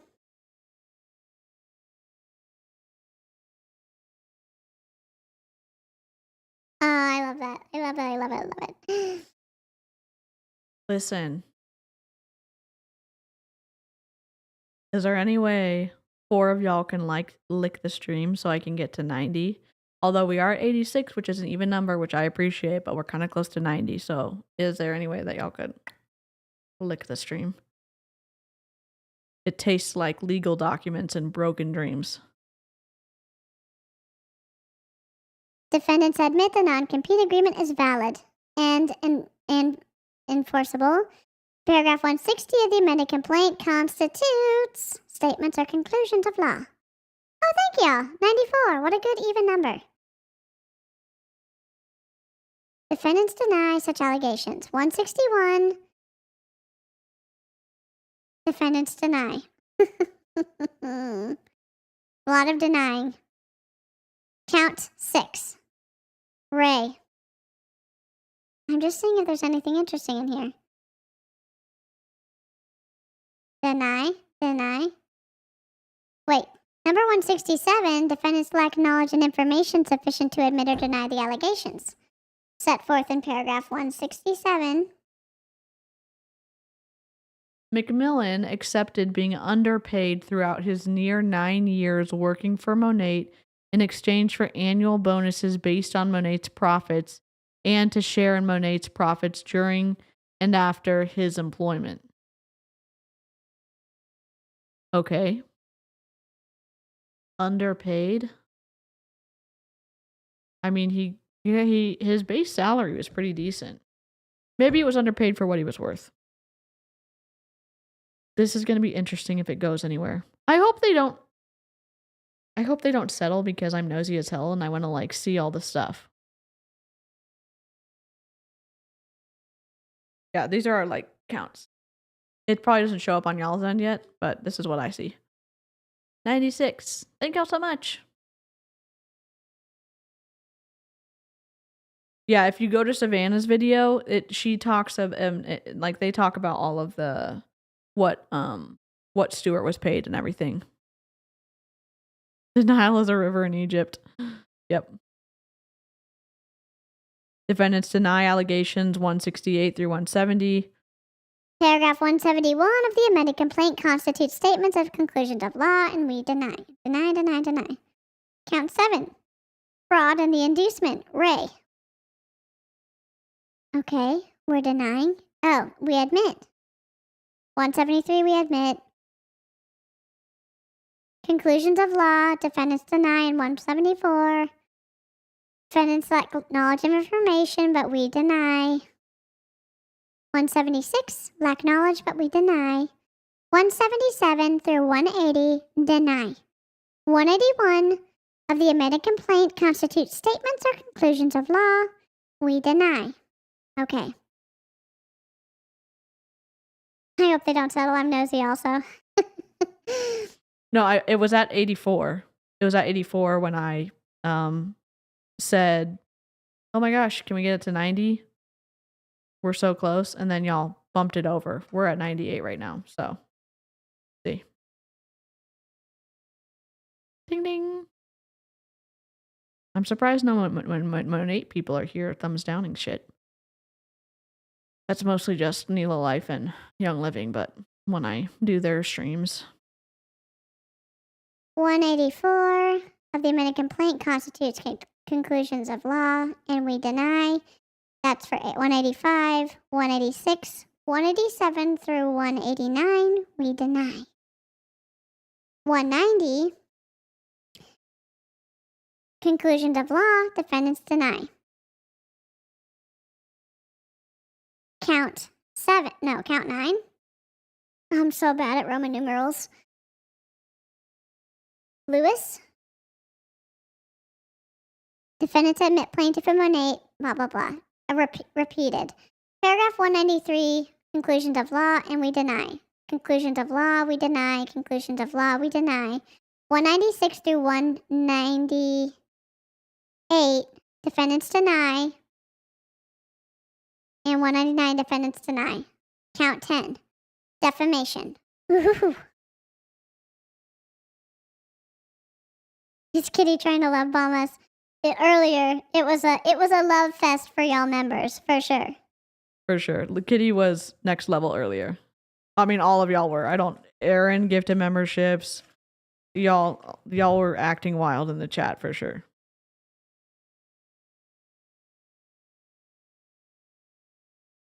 Defendants plural. Did I miss who the defendants are? Is it the whole company?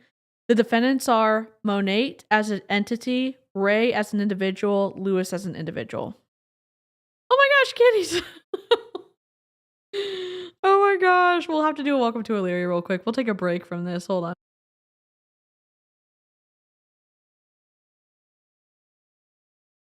Horatio Gold, headmaster. So very pleased to meet you. So very, very pleased. Hello, sir. Heard you wanted to see me. I'd like to say welcome. Welcome to Illyria. Welcome to Illyria. I just wanted to have you in to say welcome. Kitty! Just the Tip got a membership. Marissa Kroom got a membership. Good Spider, Bad Spider got a membership. TC got a membership. Perry got a membership. Oh my gosh. Kitty, what sound bites would you like? Because holy crap. Thank y'all. I mean, y'all are being wild. Thank y'all. I think we get another Another emote now.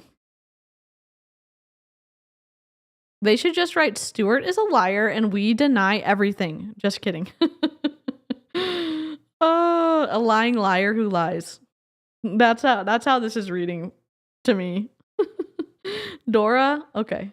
Here we go. I'm gonna mute myself. We did it! We did it! We did it! Yay! Always team up. We did it! Yay! Woo! Hooray! We did it!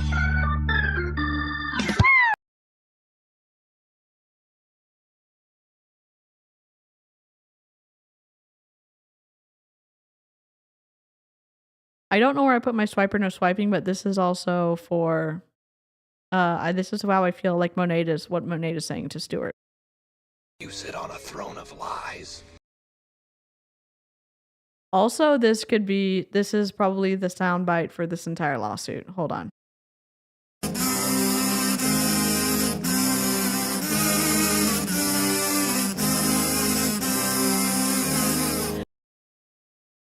Oh my gosh, Kitty, thank you so much. Holy shit. I need to get your own little emote of a cat on the screen when you gift memberships, because, oh my god. Hermit got a membership. That door song is kind of a bop. You're not wrong. Oh, I'm glad you're here. Kitty, you are a champion. Absolutely. Patricia, thank you so much. Oh my gosh, Pigeon Brain got one. Oh my. Patricia, what soundbite would you like?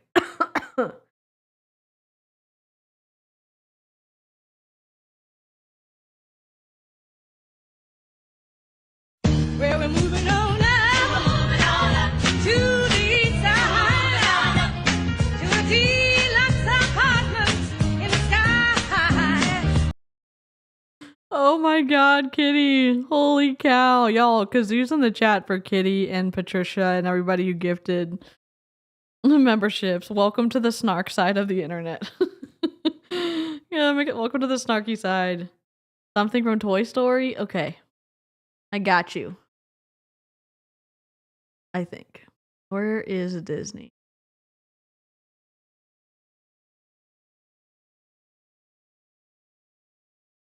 To infinity and beyond! Hey, who's got my hat? Look, I'm Woody. Howdy, howdy, howdy. Give me that.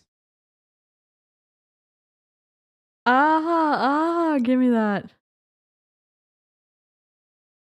Hey! No way! Sorry, this is, hey everyone, just check and make sure that you're still subscribed because I wasn't. I totally missed this live, so I'm glad I'm here. Oh, cool. Thanks, Emily. Good to see you. More lint rollers in the chat. Oh my gosh, Kitty. Thank you. This really is turning into a members live. Oh my god. Emily Jones is another anti-MLM creator who's kind of like who's a paparazzi expert. And let me grab the link on this side.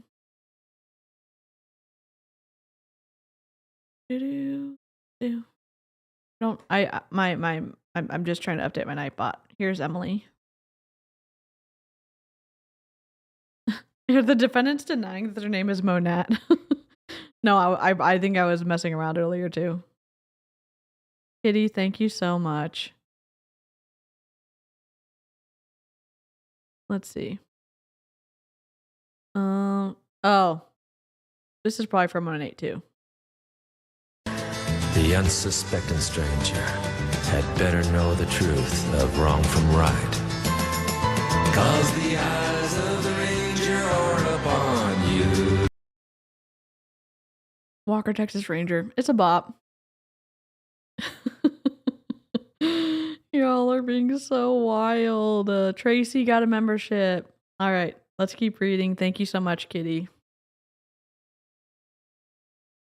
Do not make me cry on the internet. Defendants deny, defendants deny. Conclusions of law, we deny. Defendants admit that plaintiff encouraged Monet's market partners to leave Monet to work for competitors, tried to sell Monet behind Ray and Lewis's backs, was terminated by Monet, and was having financial problems. Defendants deny the remaining allegations set forth in paragraph 205 of the amended complaint. We're nosy as hell, so we're going to 205. 205. Oh, this is the same thing.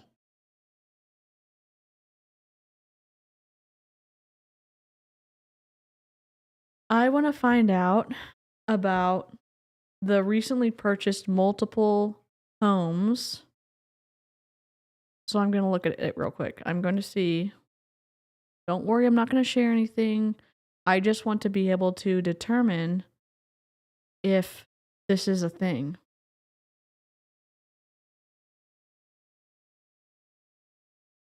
Enter city. I don't remember what city he lives in. But it's Florida, right?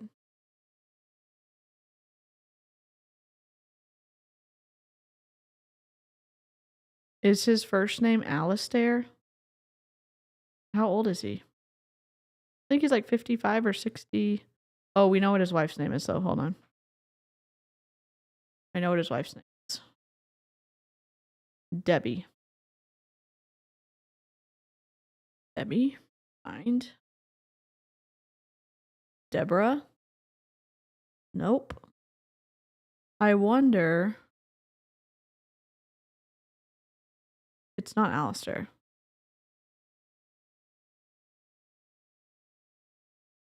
I'll have to do this afterwards because it's going to take me too much time.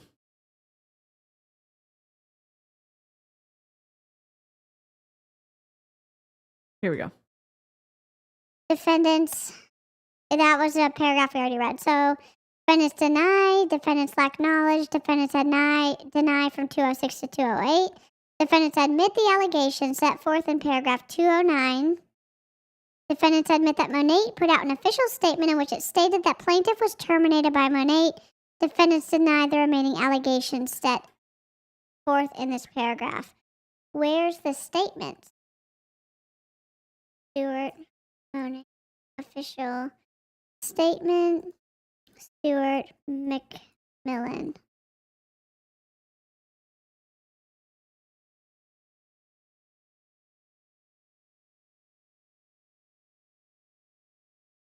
Oh my God, Yahoo wrote an article?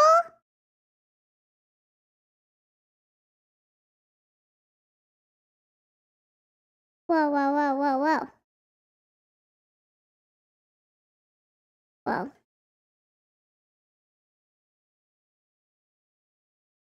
Monet's biggest cheerleader Has become a company's harshest critic. Amid a profit-sharing dispute with Monet, co-founders Rainer and Louis Urdaneta, former president Stuart MacMillan, sued them and the company alleging breach of contract, defamation, and fraud. Is this going to be a video? Oh my God.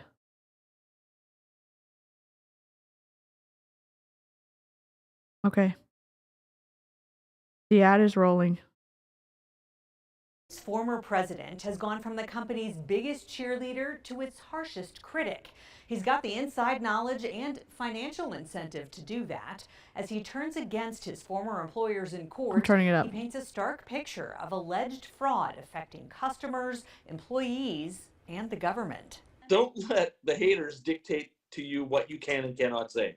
Let that come from us, okay? That's how then Monet president Stuart MacMillan described the company's critics in 2020. But in newly filed court records, MacMillan himself seems to be one of those so-called haters. MacMillan resigned from Monet last June, just a few weeks ago, amid a profit-sharing dispute with Monet co-founders Rainer and Louis Urdaneta. MacMillan sued them and the company, alleging breach of contract, defamation, and fraud. That after spending years in lockstep with them. We're selling more than any other brand that you can think of. After our investigation aired in 2018, MacMillan and the Urdanetas posted a series of social media videos defending Monet against critics they claimed targeted the company because they were jealous of its success. And that's kind of why we're here today. That's why we want to fight back. Now that he's the one fighting back, MacMillan is claiming in court records that the Urdanettas operate Monet like a mafia family, running an unprincipled syndicate designed to unjustly enrich themselves.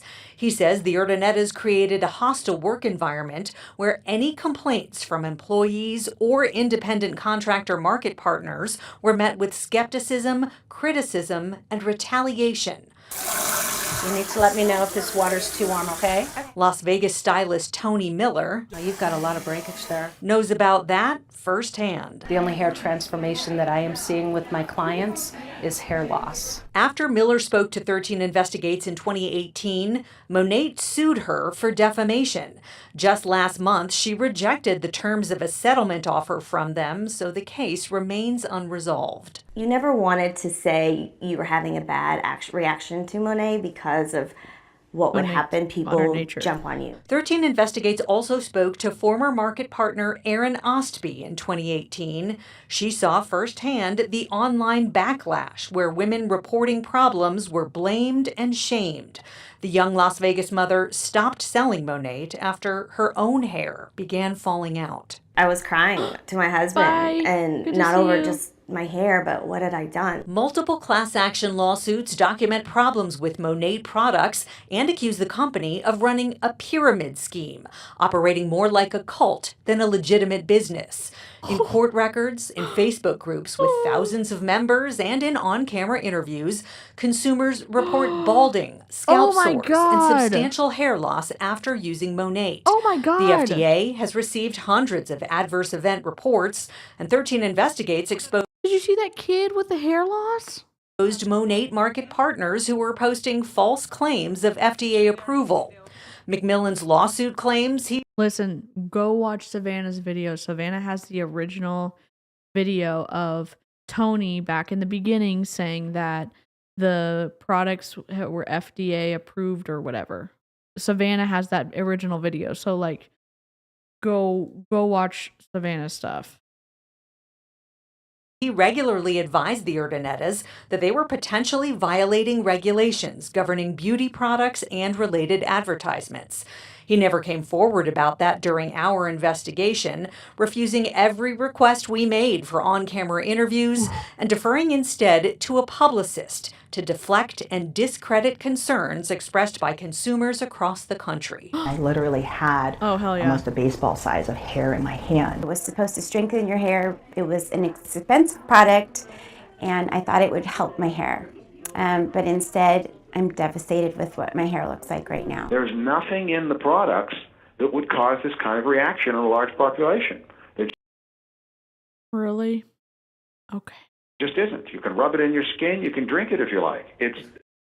I would not recommend drinking any of Monet's products because especially the black bottle products have peppermint essential oil in them, so you're gonna burn the shit out of your microbiome or whatever. You're gonna screw stuff up. You're gonna screw stuff up. Kitty.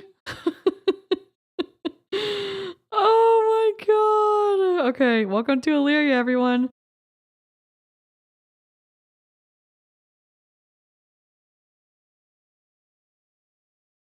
Horatio Gold, headmaster. So very pleased to meet you. So very, very pleased. Hello, sir. Heard you wanted to see me. I'd like to say welcome. Welcome to Illyria. Welcome, welcome, welcome, welcome, welcome, welcome, welcome, welcome, welcome, welcome to Illyria. I just wanted to have you in to say welcome. I know I'm muted. We'll watch it. We'll watch it right after this. Within reason.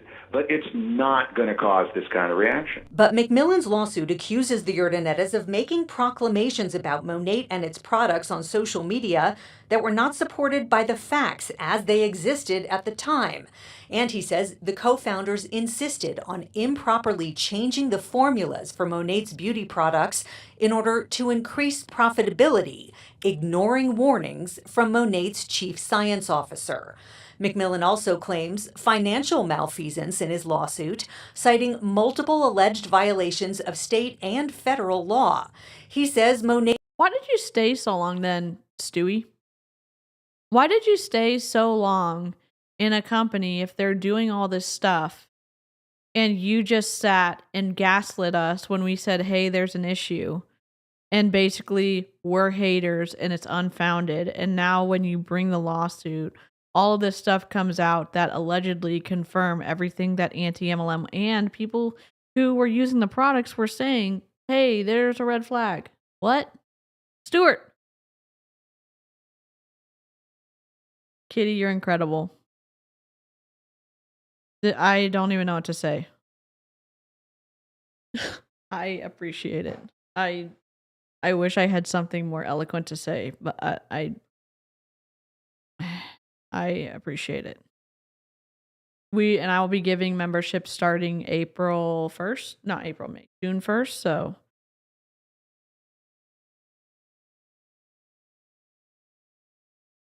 he didn't care until it benefited him.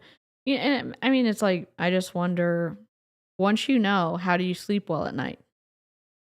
Thank you, Tanya.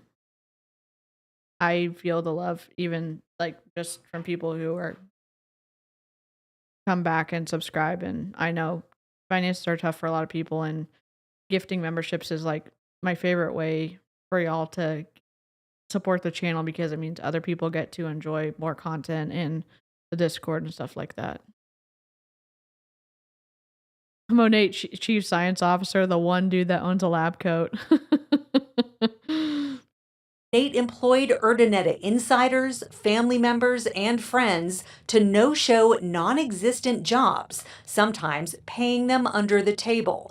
He claims they maxed out Monet's credit cards on their personal luxury lifestyles, including private airplanes, expensive dinners, and luxurious travel, including a $50,000 room service bill in Dubai. In the lawsuit, MacMillan claims he objected to but could not change Monet's practices when he worked there because he was only one of 3 directors. Neither he nor his lawyers responded to my request for comment. Monet wouldn't comment either, but should be filing an answer in court soon, and we're watching out for that so we can let you know what they say. As this and other court actions play out, Discord should automatically pop up, so if you download Discord and in settings connect the YouTube account that you have a membership through, my Discord will show up automatically on the left-hand side, and you'll get sucked into the hidden channels. 50K, y'all. Yeah. Monet remains under scrutiny through 2025 by the Florida Attorney General, where the company is headquartered. That's the result of a compliance agreement concerning customer service, products, and marketing that Monet signed several years ago with state authorities. Darcy Spears, 13 Investigates. Okay, now Savannah sent us another video to watch. Savannah, you're the best. Come on. Okay. Hi everyone, this is... It is. It's a throwback, okay? This is a throwback. Hi everyone, this is Tony Van Schoik, and I am coming at you talking to you about Monat, which is the awesome new direct sales company that has this amazing line of hair care products. And the reason why I'm so passionate about this, I have been in direct sales for a number of years, but the last 2 companies that I was with unfortunately closed. And so I had 2 companies close within 18 months and, you know, started building and had really big organizations. And so I took about a year off, tried a corporate gig, didn't work out, and I found this company because, you know, I had started getting that fire back where I wanted to go back and really help people, but I couldn't find the right company to be a part of. Yep. Well, this fell into my lap, and yeah, don't laugh, it's another startup, but they have all of their ducks in a row, and the parent company actually has been in direct sales for 15 years with another product line in another country, or countries I should say. But why I'm so passionate about this product line, I've gotten enough people on the product to really see a difference in how it has helped them tremendously. And not only that, the financial compensation part of this company is absolutely phenomenal. I have never seen anything like it before in my whole career, and we have got... You've never seen anything like it before in your whole career. So vague. So vague. So freaking vague. People jumping on left, right, and sideways. Now we're still in pre-launch phase, but it ends September 30th. I like to make people's day, and I like to help really people. Encourage you Kitty. to check out this opportunity. There's so many great reasons why you should, why you should join a company like Monet. And I'll just give you a few. One, we are the only hair care company of its kind in the industry of direct sales, where it's actually proven to work. We are FDA approved, so We're FDA approved. Oh my god. I don't even I don't know what to say. I can't believe she said that. We're FDA approved. Really? Oh, I didn't mean myself. That was a duplicate. Rip. You sit on a throne of lies. What the hell? Stop saying that. What the hell? What the hell? What the hell? Stop. What the hell? What the hell? What the hell? What the hell? What the hell? we can make those health claims. It helps with hair growth, restoration, damaged hair, scalp issues, and so many other things. That is the first reason, is that a product actually works. The second reason is the simple comp plan that they have. It's very easy to get right in, starting right away and making your first check. We've had team members that have made their first checks in just a matter of a few days.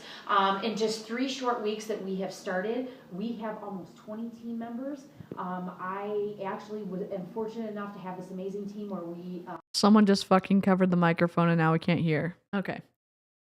Reached the first level of leadership already, and we will actually qualify for a 3rd and 4th level leadership before the end of September. So I really encourage you, if you're looking for a different kind of company, if you're looking to make some money, doesn't matter if it's part-time, doesn't matter if you're just interested about the products, just check it out. I really, really encourage you. If you have any more questions, please let me know, or you know, let the person know that invited you. Thanks so much. Tony Van Schoik, Monet Global. Rip. How interesting. How interesting. Breach of fiduciary duties. Let's just see if there's anything. This is all basically denying what Stuart said. So if you want to see what Stuart said, go look at the paragraph constitutes statements to which no response is required. That's a demand for a jury trial. Why is there nothing else on this page? Okay. Defendant's affirmative defenses. I don't understand what these mean, but plaintiff's claims are barred, in whole or in part, by their unclean hands and or inequitable conduct. This is a legal thing, I have no idea. Second defense, plaintiff's claims are barred, in whole or in part, by the doctrines of waiver, ratification, how do I say this? Laches, and estoppel. Oh, God. Oh, Celeste. Oh, my God. Kitty! What's happening? Oh, my God. On this note, we're going to have to do Disney, Mulan, Demon Lawyer. I mean, in the Demon Lawyer sound. Ready?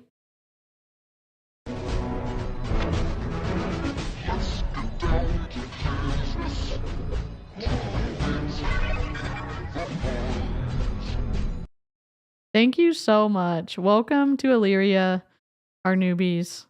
Link your Discord, link your YouTube and Discord, and my channel, my Discord server will pop up.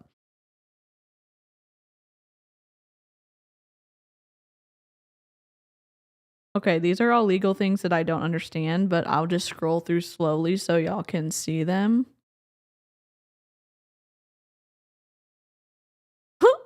Frivolous, brought in bad faith, brought for an improper purpose, and brought without reasonable inquiry.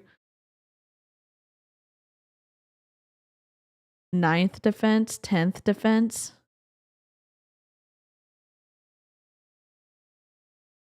Oh my God, look at all these defenses. Counter Oh, counter plaintiff's original counterclaim?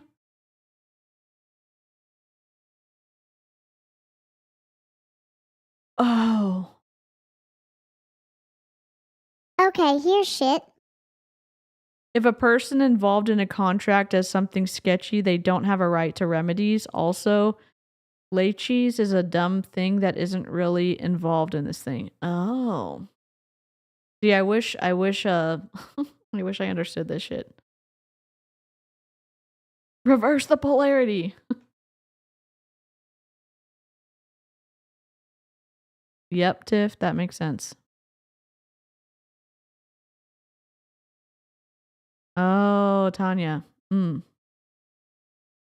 Unclean hands. Yeah, it's a legal term.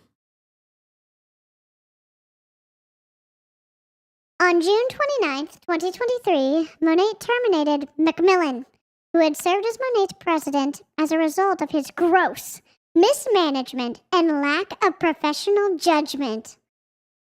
Ooh, the shade. Among other things, MacMillan was directly responsible for millions of dollars in business losses suffered by Monet over a multi-year period. Monet's owners, Louis and Ray, had become increasingly concerned about MacMillan's repeated display of poor judgment, such as being under the influence. Oh!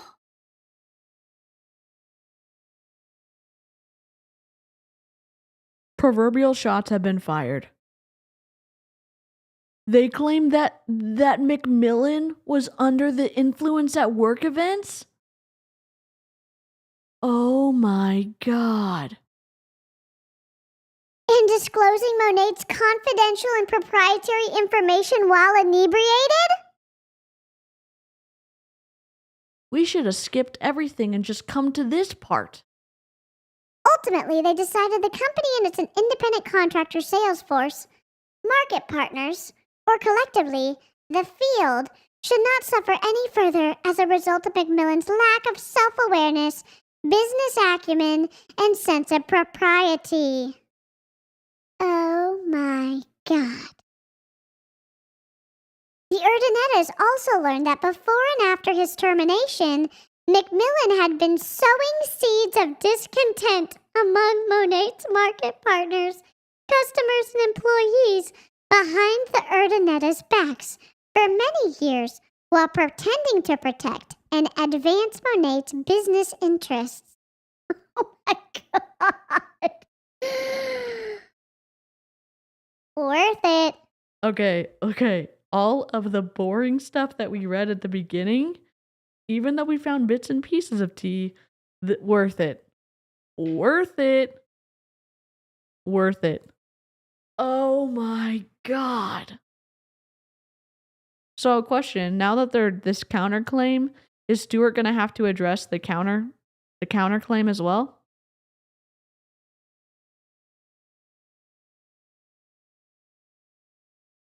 He was doing that Monet road trip. He seemed to like the company a lot. Yeah, he was like, we've been reacting to Monet for years at this point, and Savannah's been reacting to Monet since the beginning, and so have other big creators, and Stuart has been nothing but pro Monet.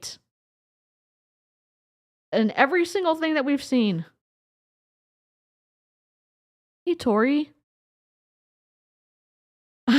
Choosing silly. I've never been under the influence at a work event, but 1, I don't drink or do other influential things. 2, I don't have work events to be under the influence at. Lol. I love that off. Oh my God, why am I not linking offs? Y'all, and let me pin off. I was supposed to pin a business and I just dropped the ball. I dropped every ball known to man. I'm going to pin Ov's channel because I'm supposed to be pinning businesses, and I'm just going to pin Ov. And then I will get my act together and we will start pinning small businesses. Ov should be pinned. If you like crafts and stitch markers and jewelry that Ov makes, the quality is incredible. I shop with Ov frequently. Ov is the one who makes our kazoo earrings. Ov's the best, and Ov also generously offers a 10% discount to y'all. It is not affiliate. It is just a gift. So there's going to be even more tea because Stuart's going to have to respond to all of this shade thrown at him by the Urdanettas. That's going to be good. That's going to be good. Kitty, thank you so much. Einfach Nurich. Einfach Nurik. I don't know how to pronounce your name, but welcome. So long story short, good old Stu was perhaps drunk maybe while he was dropping tea about Monet at one of their events. Allegedly, yes. Allegedly correct. I'm working on new pride earrings today. Oh, cool. Cool. Kitty, thank you so much.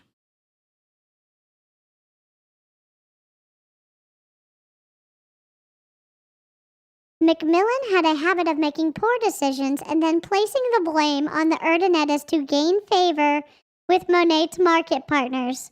MacMillan also leaked Monet's confidential information to some of Monet's highest-ranking market partners and misrepresented the state of Monet's financial situation to create discord and unease in the field.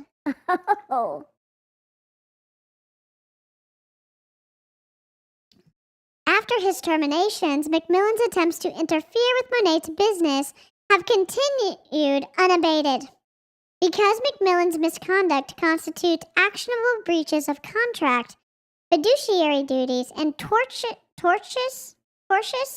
interference, Monet brings this counterclaim to recover against MacMillan for its damages associated with MacMillan's wrongdoings. Oh. Upon information and belief, MacMillan is a resident of Pinellas County. There we go.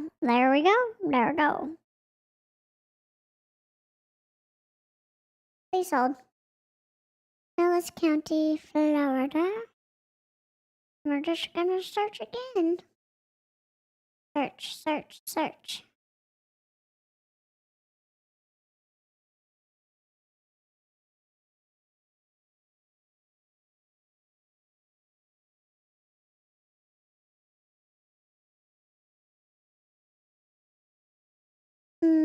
I don't know. Alright, it's in there so I can do a search now. There's a lot of Stuarts. I wish I knew how old he was. It would be easier. Sort age. There we go. We'll have this for later. Perfect. Pinellas County, Florida. MacMillan has already entered an appearance in the lawsuit through his counsel of record, David. Accordingly, service of process may be accomplished by serving... Okay, we got it. Jurisdiction and venue.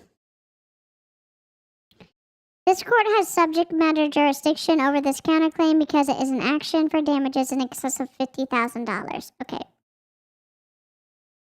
You're saying that you can do this because he lives here, the damages are over this amount, blah, blah, blah.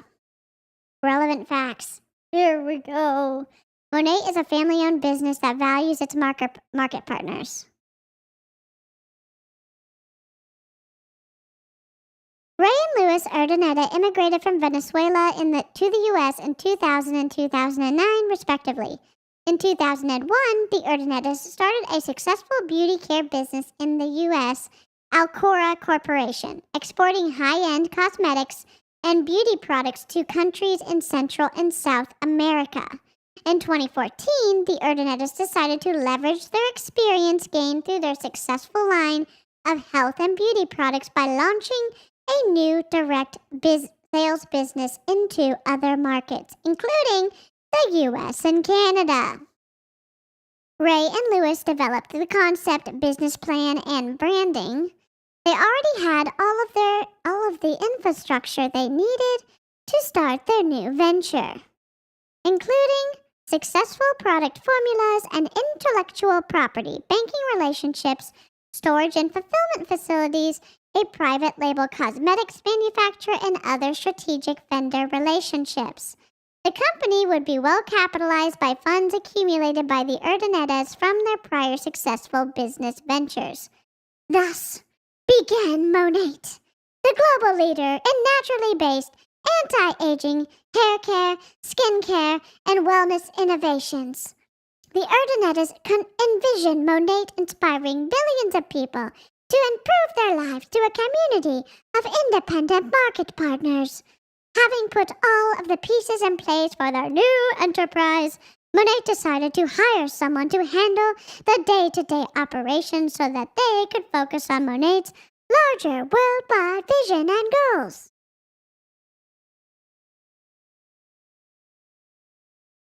The Urdanettas gave MacMillan a second chance despite his checkered employment history. The amount of shade. The Urdanettas gave MacMillan a second chance despite his checkered employment history. Oh my god. There's so much shade here. Oh my god, we've already been live for almost 3 hours. Rip. There's so much shade. In September 2014, Monet interviewed Stuart MacMillan for this manager position. According to his LinkedIn profile, MacMillan had not worked since his prior employment had terminated in 2012, after which he was forced to retain his wife's executive search firm to help him find a job. MacMillan was not exactly what Monet was looking for. When MacMillan came to Monet for a job, he was having a hard time finding permanent employment.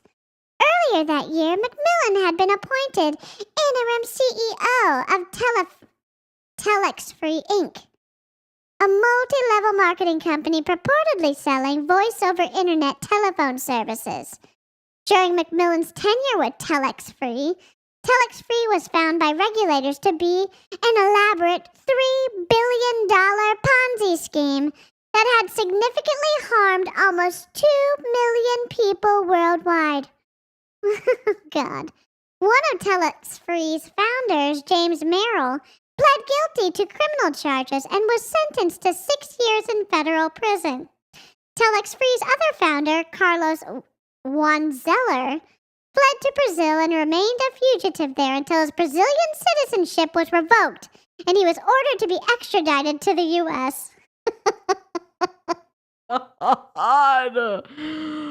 Oh my god. Kitty, thank you so much. Oh my god. Thank you. Yes, Kitty's an amazing human. Thank you so much. Yeah, don't forget to join the Discord. Do I have the Discord link? Here we go. This will only work for members, but it's an easier way to get to the Discord if you are a member. Hopefully it'll link for y'all. There is so much shade. I mean, they had so many other options. My question is, are they really going to suggest that they had no other options, but they picked Stu because they're such good people? I think that's where this is heading. Out of the goodness of their hearts, they offered an olive branch to the least likely to be, their pick at Monet. And because, they took a chance on him, blah, blah, blah. It's gonna go like that. I cannot wait. This is wild. I thought Stuart's was a little bit shady, and there's a whole ass tree growing, and we're not seeing the sun for the next century.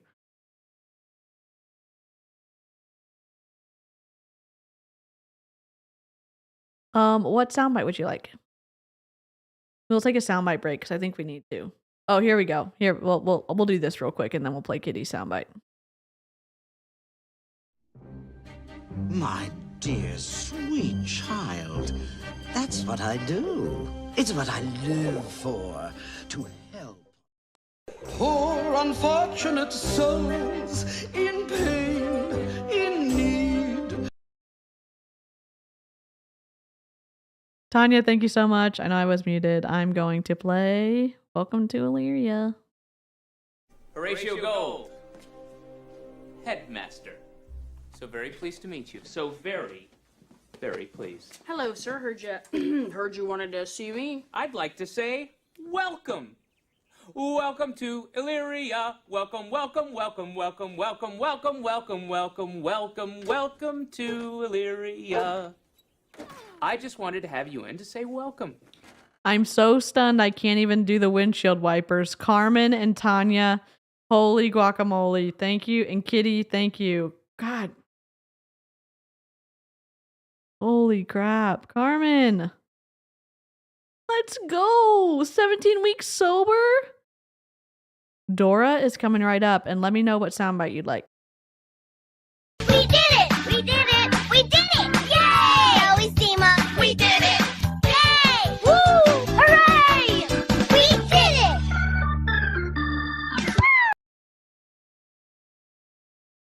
Congratulations. I know. If y'all, we'll keep reading it. We're only halfway through. Oh, I'm gonna focus and keep reading. I'm gonna focus and keep reading.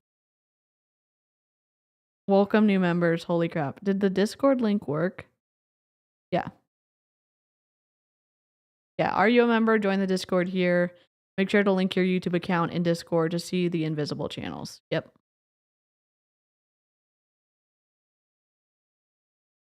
All right, here we go. Baby Snark engaged. Even though he was never indicted, MacMillan's involvement in the highly publicized Telex Free scandal seriously tainted his professional reputation and undermined any chance that he might ever be employed in direct sales again. Oh, God. Although they were not optimistic, the Erdenettas agreed to interview MacMillan because of his prior direct sales experience.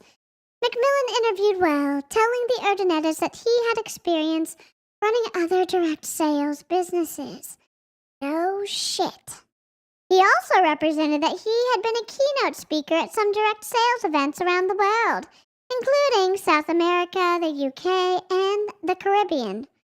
The Erdenettas decided to take a chance on MacMillan and hire him on a trial basis as Monet's president. Oh, out of the goodness of your hearts, Erdenettas. Wow. MacMillan agrees that he will not compete with Monet during and after his employment with Monet.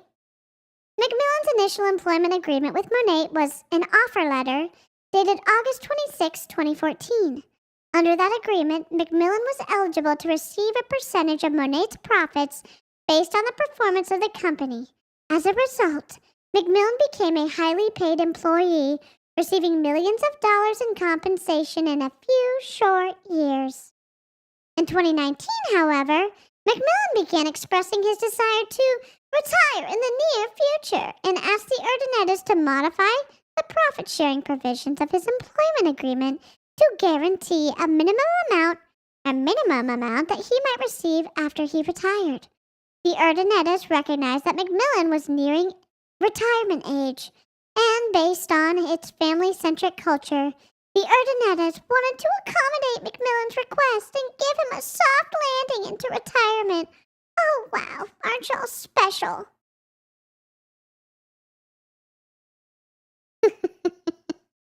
MacMillan plus Monet, a match made in MLM heaven. Yep, especially on Memorial Day.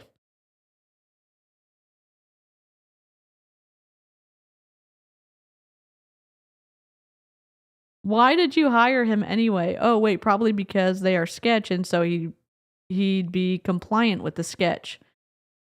That's an interesting thought, because in that video, or in his first part of the lawsuit, the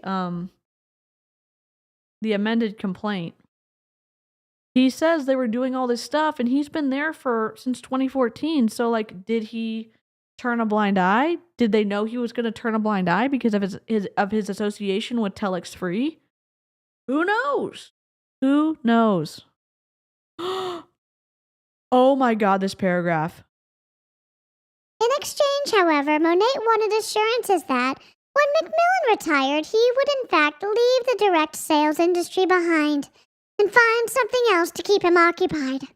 After 5 years of working with MacMillan, the Erdenettas had learned that MacMillan was mesmerized by the allure of the limelight, celebrity status, recognition, and attention given to him by the thousands of beautiful women throughout the world, directly flowing from MacMillan's access to Monet's worldwide stage.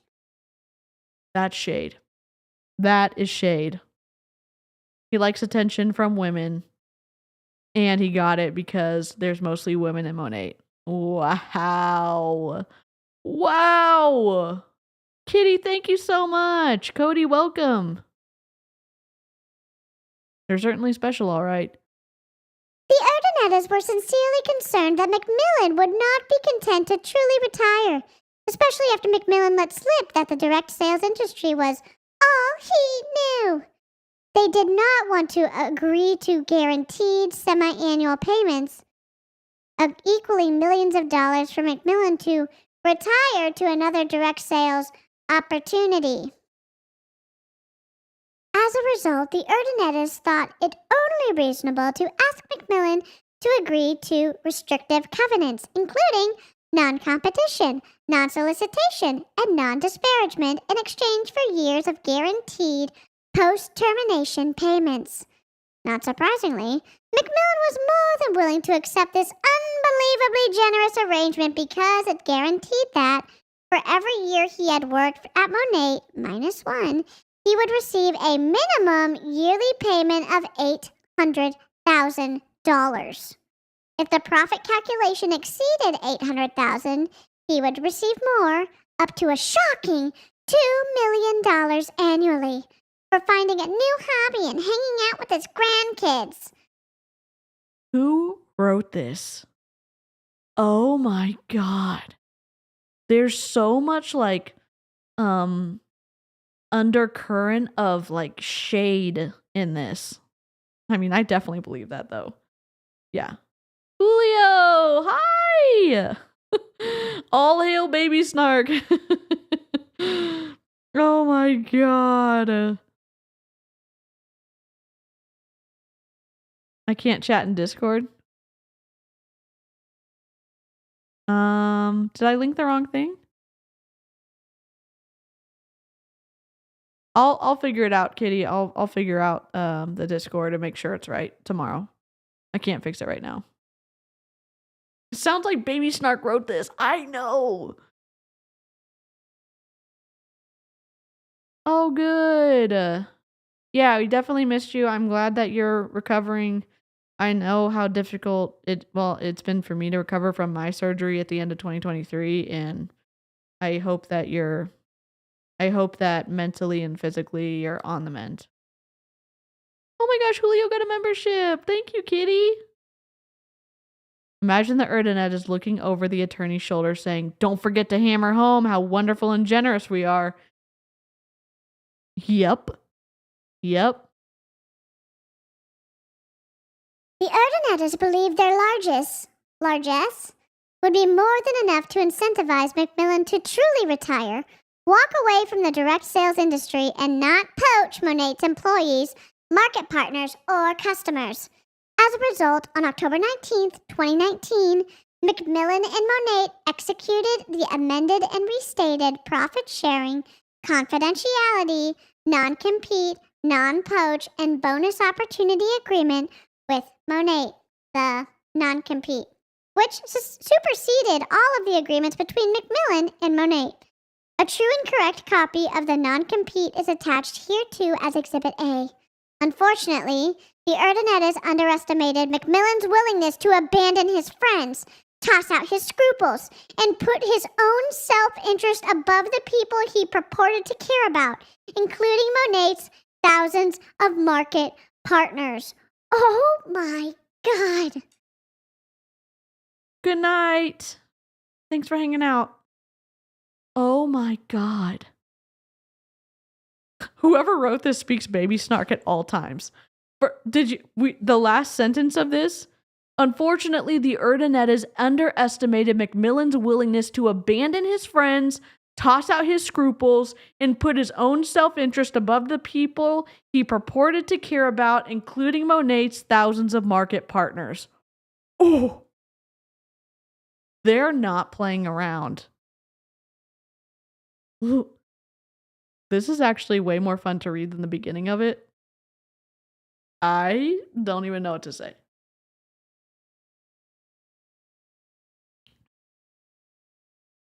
The payment contemplated by the non-compete require MacMillan to, among other things, not disparage or...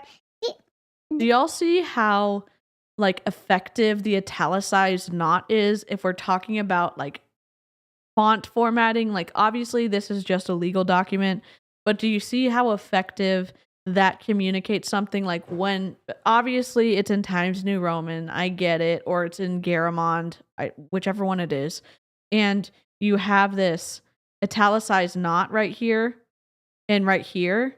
Even though it's bolded, it stands out and it's like, oh, okay, slap us. The payment contemplated by the non-compete required MacMillan to, among other things, not disparage or compete with Monet, not steal its employees and market partners, and not disclose its confidential information to third parties. I'm not on Monet's side. I'm just saying, like, good for their lawyer for italicizing the knots. The non-compete was intended to buy MacMillan's cooperation, i.e., he would not compete with Monet, solicit its employees or customers, or disparage Monet during his employment and after his termination. MacMillan understood that the primary inducement for Monet to enter into the non-compete was to protect Monet from MacMillan's influence over the field. Accordingly, MacMillan expressly agreed as follows. Do we want to read this? I'll read it. Executive acknowledges and agrees that executive has had and will have a prominent role in the management of the business and the development of the goodwill of the company and its affiliates, and would establish and develop relations and contact with the principal customers and suppliers of the company and its affiliates in the United States of America and the rest of the world. Why is this one sentence? Oh my God. Rip. This is all one sentence. I'm going to have to read it not in Baby Snark because I can barely read it. And the rest of the world, all of which constitute valuable goodwill of and could be used by executive of company to unfairly with the company and its affiliates, and that one, in the course of his employment with company, executive will obtain confidential and proprietary information and trade secrets concerning the business and operations of the company and its affiliates in the United States of America and the rest of the world that could be used to compete unfairly with the company and its affiliates. 2. The covenants and restrictions contained in Section 5 are intended to protect the legitimate interests of the company and its affiliates in their respective goodwill, trade secrets, and other confidential and proprietary information. And 3, executive desires to be found by such covenants and restrictions. Why is that one sentence?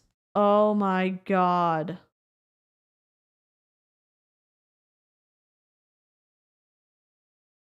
Oh, Baron. Yay. It's a paragraph and a sentence, Patricia. Oh my God. Wow. Oh, I love that you got something from Ob. I can't wait to order more stuff. Okay. MacMillan further agreed that he would not compete with Monet during the employment and following his termination. I'm not reading this. I'm sorry. I can't do it. There's not a period in sight. There's not a period in sight. Oh my God. Here.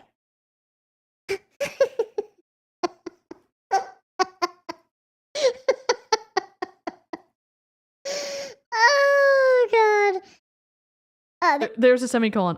Unfortunately, like, I normally have to have like a purple overlay to read stuff easily. And this is, I'm having a very difficult time. Oh, you do see a period after possible? Okay, maybe I'm wrong. Hold on. during. It's just a very long. It's just very long, even if there's a period after possible. Oh dear God. I'll do it slow so y'all can pause and read it because I ain't reading it.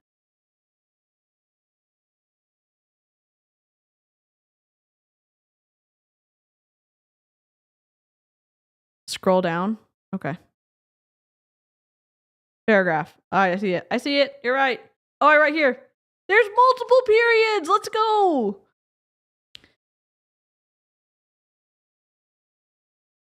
Let's go. You're right. You're right. You're right. There's two. There's two. I mean, there's three. Company, paragraph, possible. You're right. Period, comma, forever. Oh my God. Yeah. Okay. Y'all get it. They're making this claim and then they're citing their sources from the agreement. Screenshot or pause it and you can read it. The non-compete also prohibited MacMillan from interfering with Monet's employment relationships. Citing our sources. Okay. Further, it prohibits MacMillan from interfering with Monet's market partner and customer relationships. Sources cited. Number 20. By virtue of his employment with Monet, MacMillan also received a substantial amount of confidential information regarding Monet and its business operations, products, market partners, and customers. Pursuant of the non-compete, MacMillan agreed to return all of Monet's confidential information upon termination. MacMillan expressly agreed as follows. Pause. Read at your own leisure. Good luck finding a period. There's one, right next to affiliates. Importantly, MacMillan also agreed that even if there were questions regarding the enforceability of the terms of the non-compete, he would fully comply with the agreement unless and until the entry of an award to the contrary. I don't know what that means, but okay. Welcome back, Karina. The shade that Monet is throwing at Stuart, Karina, is wild. They allege that he was drunk, he was inebriated at events, and shared, behaved improperly, and also shared, not trade secrets, but proprietary blends and proprietary information with market partners. Their sources are there. That it is at the end. It's their non-disclosure agreement that is in the exhibits at the end. This is the way that they basically quote a source. This is from the agreement. So this single spaced information, that's what it's referring to.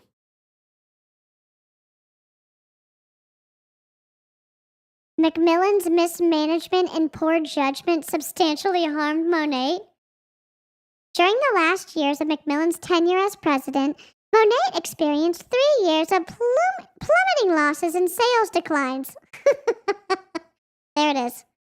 The company admitted it. 3 years of plummeting losses and sales declines.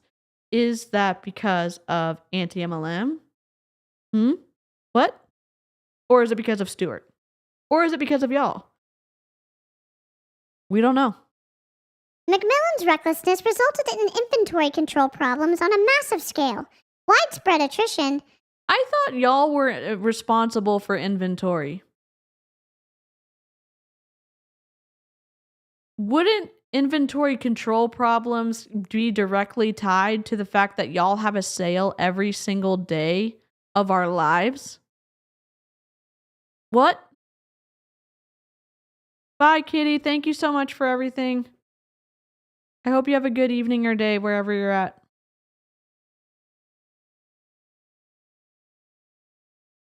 On a massive scale, widespread attrition and a botched rollout of Monet's EU market. Who botched the rollout? Was that anti-MLM? No? What? His ineptitude. Oh, shit. His ineptitude caused the company to lose millions in connection with a costly IT project directly under his supervision that imploded. Wasn't the video that CC Suarez put out when Monet threatened to sue her, wasn't that in 2022 when they had all of their Monet market partners' earnings not behind a password protected wall? Didn't that happen in 2022?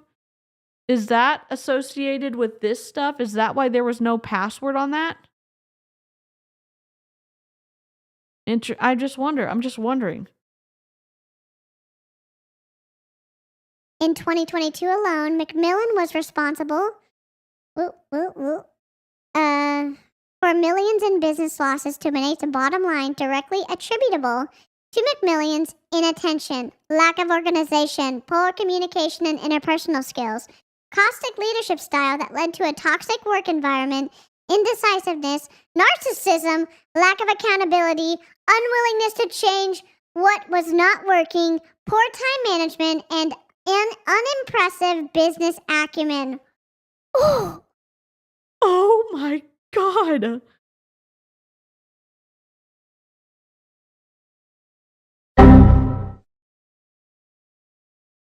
I'm going to read it again. In 2022 alone, MacMillan was responsible for millions in business losses to Monet's bottom line directly attributable to MacMillan's inattention, lack of organization, poor communication and interpersonal skills, caustic leadership style that led to a toxic work environment, indecisiveness, narcissism, lack of accountability, unwillingness to change what was not working, poor time management, and unimpressive business acumen. Oh. Ouch. Yikes. It feels like they're throwing mud and hoping that something sticks. But I'm not a lawyer. I'm just a commentator on the internet. Yeah, she found the webpage at the end of 2022 and it was unprotected for several months. That video is back up, I think. She put it back up. MacMillan, however, refused to acknowledge that he had anything to do with Monet's problems. Many times, the Urdinettes had to step in to stop MacMillan from scuttling the ship. What does scuttling the ship mean? Why are we using ship references? Scuttling the ship. A ship is scuttled when its crew deliberately sinks it, typically by opening holes in its hull. Oh, yikes. Okay.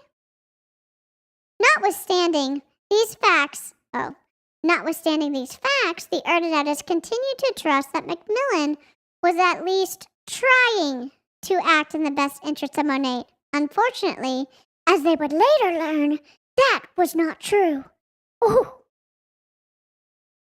As president, approximately 80% of the company reported directly to MacMillan. From 2014 to the end of 2022, MacMillan was in charge of nearly every department, including operations, HR, sales, marketing, IT, legal, commissions, and events.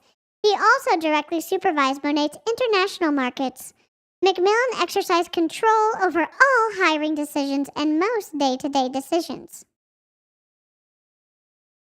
How can you allege him being lazy and bad organization if you put him in charge of all this stuff? I'm confused.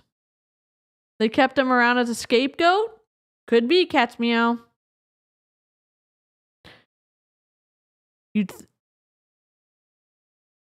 this was true, wouldn't they have fired him right when they lost all that money? Good question. Really good question. Or also, we watched an interview earlier from a news organization about this situation, and Stuart, obviously when we listened to Savannah's reading of Stuart's complaint, he was saying all this stuff was going on, and I'm like, why didn't you say something or do something the entire time that you've been with Monet? Or why didn't you quit if you had scruples and everything?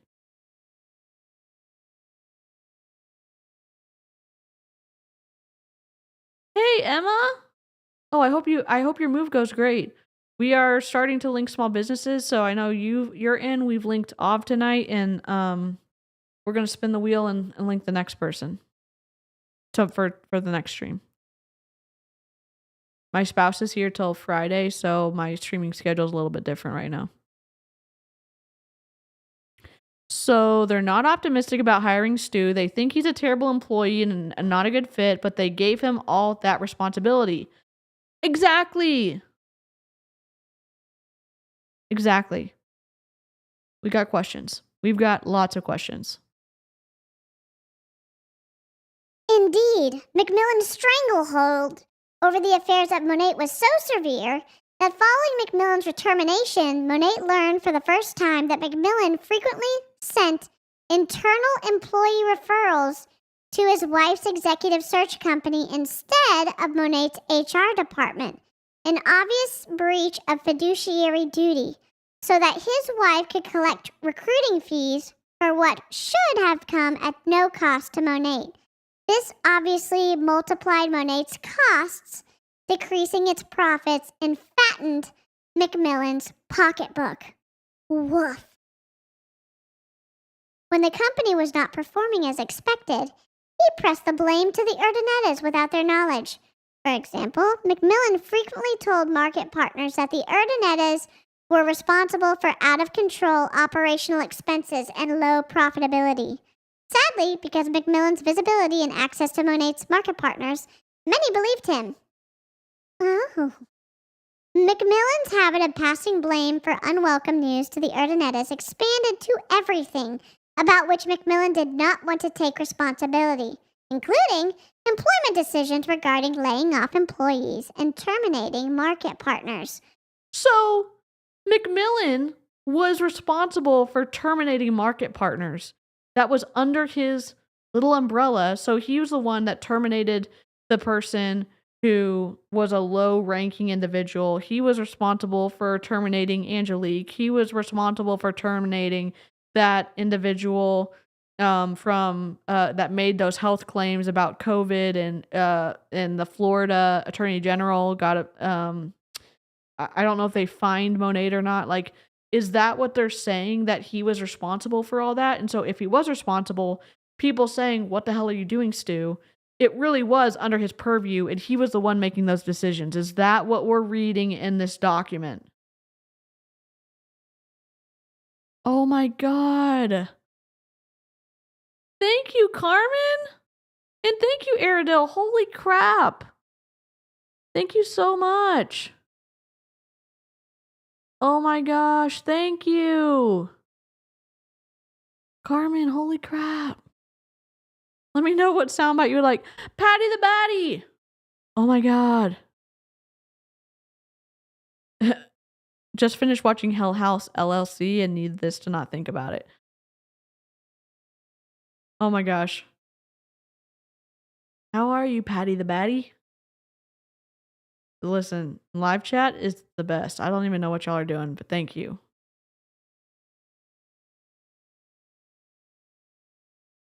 I don't think I've ever gotten 111 likes when I've been live, but thank y'all so much. How charismatic was he in that interview? That's what I want to know. Because they let him do everything. They let him be in charge of everything. So, it's just interesting. It's just interesting. Oh my gosh. Y'all are being wild. I don't know what you're doing. Thank you. Streamer's choice? Ooh. I don't know.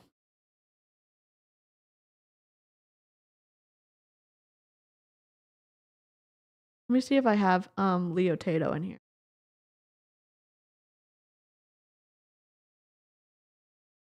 I don't know where Leo is. Here we go. I'm going to make this way harder than it needs to be. Raise your hand if you want to get rich. It sounds like a get-rich-quick scheme. Yes, thank you. Yes, thank you. I think The Office was appropriate here. I'm just a baby? Yes, we can. Hold on. Let me find it.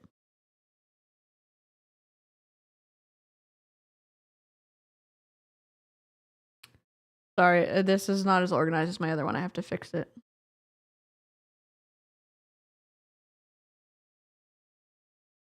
Here it is. Coco, when mommy says stop, you say okay. I'm just a baby. But you still have to say okay, mom. I'm just a baby. I'm just a baby, Mom. Leo's in bed. Oh, I meant his sound bites. I thought I had them. I have kazoos. I have Star Wars. Oh, Leo's folder. Ready? Oh shit. What the hell? Bullshit. Perfect. What the hell? Oh shit. Bullshit. Leo's cursing is so cute. Thank y'all so much. I'm just a baby is what I call my puppers, and he just jumped when you played that. Oh no. Oh my gosh, that's hilarious. Leo is the cutest. He's so smart too. So Leo came over. Oh, I haven't seen Leo in such a long time, but we at Christmas time we did puzzles, and he can we did them in reverse. Like he has a numbers puzzle. He can go 1 to 20, and then he can do colors, and then he can reverse 20 to 1. Like just the fact that he can do all this stuff he's just so smart. He's such a smarty. All right, we're back. MacMillan's habit of passing blame for unwelcome news to the internet is expanded to everyone, about which MacMillan did not want to take responsibility. Oh, sorry. Last sentence. At times, MacMillan exploited employees and market partners' faith, currying favors saying that he was the only person at the company who ever prayed for them. Religious manipulation, aisle 1. What's this one? Oh, turn your volume down. I'm trying to see what. Hold on. Wrong. Hello? Oh, we've got our other voice, our other mods. Let's go. Oh,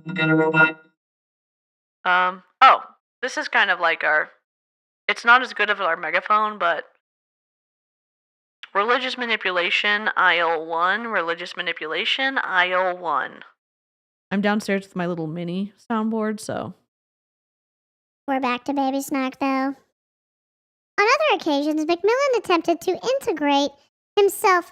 ingratiate himself to a certain high-level market partners at the expense of the Erdonettis by telling them that he had saved them from being terminated, one in which no such action had ever been contemplated by anyone at the company.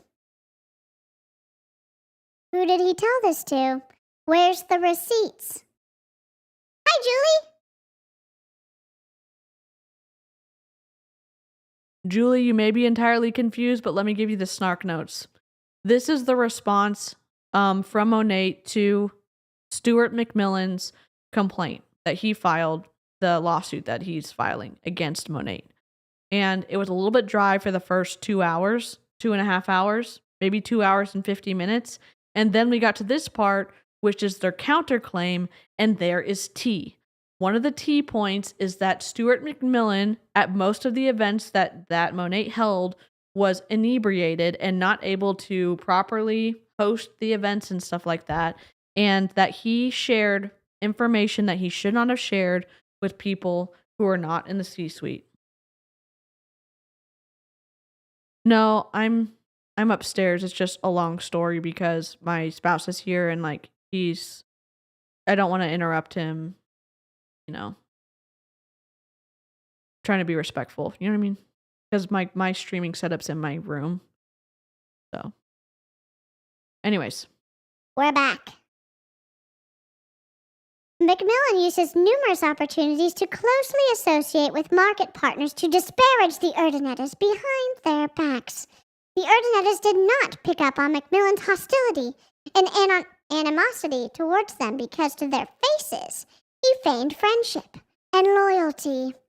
At the same time, however, MacMillan convinced numerous terminated Monet employees and executives to make public statements critical of the Urdanettas and Monet under the auspices that the Urdanettas had anything to do with their termination. On the contrary, it was MacMillan who was directly responsible for letting these people go. But MacMillan saw to it that each of these people were thoroughly convinced that the Urdanettas were to blame for their firing. Ooh, ouch. While serving as Monet's president, MacMillan began sabotaging Monet and its market partners. Oh my God.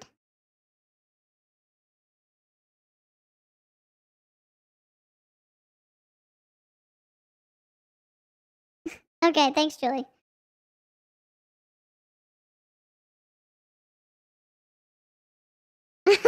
Awesome, Julio. In May 2023, MacMillan began telling market partners that the company is in trouble and that he was trying to find investors to save the company. He told other market partners that Monet had investors lined up to buy the company. This is notable because Monet is privately held.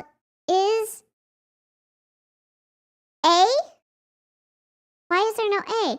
This is notable because Monet is privately held family business, and MacMillan was never asked to find investors.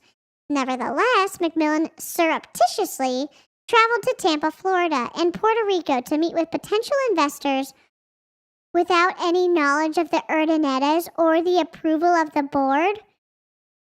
Maybe he was trying to. Why would he need to meet with investors? Was he really, what was when they were referencing him selling Monet behind their back, was that actually talking about the company? Or was that talking about the product? I'm confused. Oh, I'm sorry, Salmon-La. I ripped to your ears. I'm so sorry. I just thought Baby Snark would be more fun to read this than me.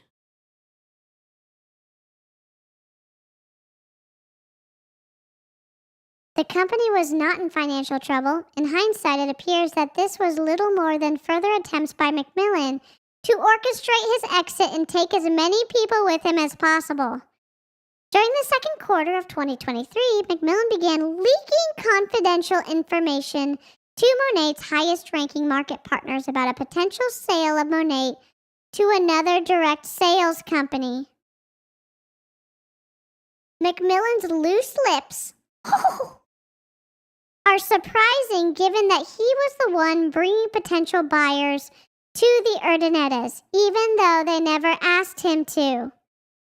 The italicized is just so... Because the Urdanettas were not planning to sell Monet, the discussion with these potential buyers did not progress far, and no letter of intent was ever signed.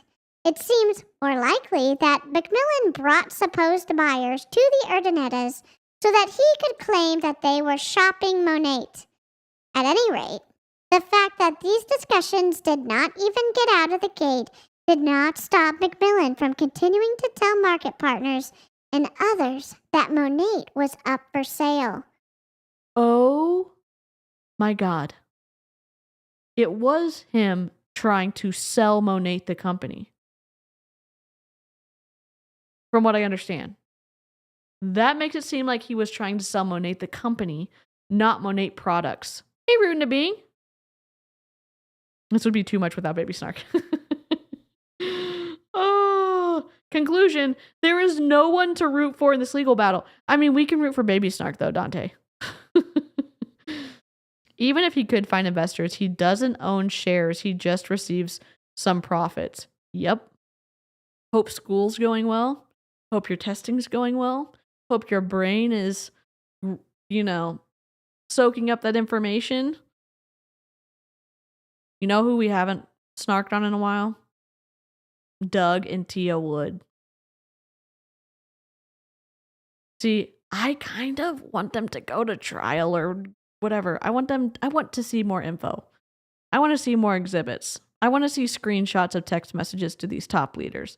And the fact they brought Ann Fisher and Julie Stevens into this lawsuit with their history is wild. Julie Stevens was the first market partner to hit $10 million in commission in the company. So she's not, she's under Ann, and Ann is under Tony. So this is wild. It's wild.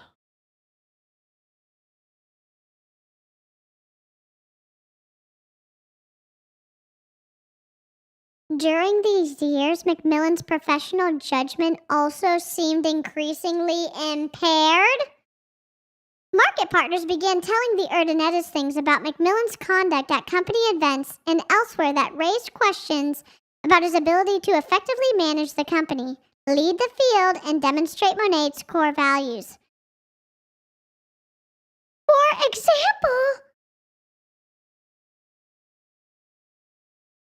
MacMillan misdialed one of Monet's market partner's cell phones and told her out of the blue that everything would be okay when Monet got back into the green. When it became evident to MacMillan that he had called the wrong person, he abruptly ended the call.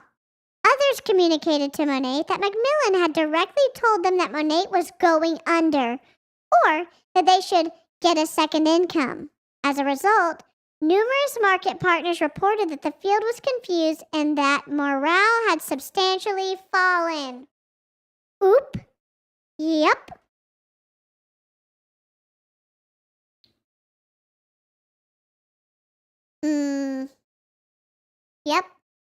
Yep. That could be Karina. MacMillan progressively earned a reputation for spreading rumors and fueling fights between Monet market partners. Bring your attention back to several scandals that happened. I can see this. He regularly stirred the pot with his fellow executives, sowing distrust between them. He bragged about causing infighting, explaining that he thought creating rivals among market partners and executives would help spur competition. Piece of shit. More than once, MacMillan became inappropriately inebriated at a company event or dinner and then proceeded to disclose not only the company's confidential information, but the private information of third parties, including high-level market partners. In the presence of other market partners, MacMillan gossiped about and made fun of many of Monet's most respected market partners behind their backs, including comments about their physical appearance. Why is this in a lawsuit? Market partners that had previously held him in high esteem no longer believed him to be the role model he presented on Monet's event stages, and many left these events embarrassed for MacMillan. Oop. In short, we're on paragraph 34. Really? In addition to leaking Monet's confidential information before and after his termination from Monet, MacMillan was spreading rumors about Monet, including, but not limited to, 1. That Monet was financially unsound. 2. That Monet was being sued by its former chief scientist. 3. That the Urdanettas were engaged in inappropriate financial transactions with Monet. 4. That Monet's product formulas had been changed, were watered down, or were unsafe. 5. That market partners were planning to leave. Well, they did, so I don't know why that one's in there. 6. That the Urdanettas had decided to sell Monet. And 7. That regulators were investigating Monet. MacMillan also spread rumors to hurt the relationship between Monet market partners, both crossline. You okay? Allergies? Champy's reverse sneezing. Both crossline and downline. Monet decides that it has no other alternative. It must terminate MacMillan. Okay, but why does that guy making fun of you, sir, need to be in a lawsuit? It's not illegal to make fun of someone. Good question. This is so catty. In my opinion. Whenever he said no one was is gonna fuck him over or whatever in 2020. Yeah. Subpoena the people, log those chats, show the financials. I want to see the video from the event that Stuart held at his new organization. I want to see what was said that got him terminated. I want to see it. And if anybody has it and wants to submit it anonymously, it's from the Lighthouse Collective event that got him terminated or got him his commission stopped being canceled. I would love to see it because I know it's recorded. Not that anyone's going to send it to me, but I would love to see it. By June 2023, it was clear that MacMillan needed to be terminated to protect Monet and its market partners. On June 28, 2023, Ray met with MacMillan over breakfast to tell him that he was being terminated? On June 29th, Ray sent MacMillan a notice saying, as required in Section 6 of the amended and restated profit-sharing confidentiality, non-compete, non-poach, and bonus opportunity agreement entered into on October 1st, 2019, we have, through mutual agreement, determined that you will be stepping down as president of Monet Global effective July 31st, 2023. The same day, Ray communicated to MacMillan that, notwithstanding his final employment date of July 31st, 2023, going forward, MacMillan would no longer be a part of Monet's management team. Now that MacMillan was going into retirement, Monet sincerely hoped that MacMillan would comply with the non-compete that he had requested years earlier. Oh God, this is going to get bad. Monet even tried to make MacMillan's transition into retirement smooth and gave him stage time at Monations, Monet's annual market partner convention, to say goodbye. Oh, 63 years old? That helps. He's 63 years old. 63 or 64, where are you?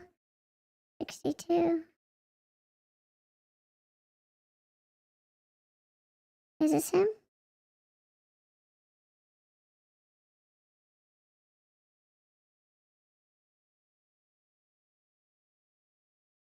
Nope. He's 63. Trying to see if I found him. I just want to see if it's true about his purchases of multi-million-dollar homes. Multiple from this response. Why is it telling me what voting party he's for?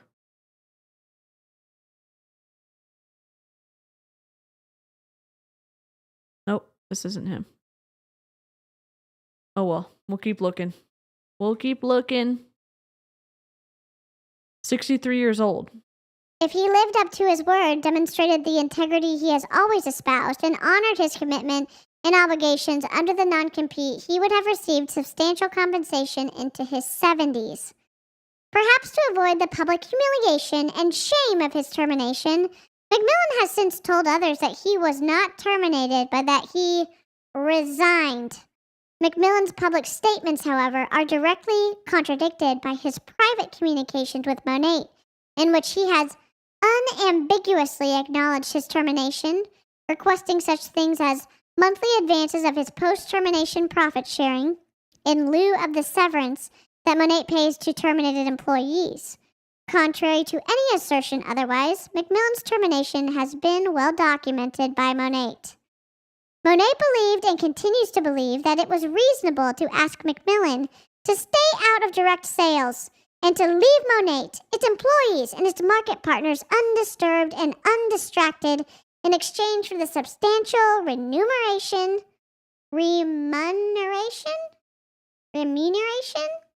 Wow. I'm going to have to look this up because I don't know what remuneration. Money paid for work or a service. Remuneration. Okay. Sorry, learning something with everybody.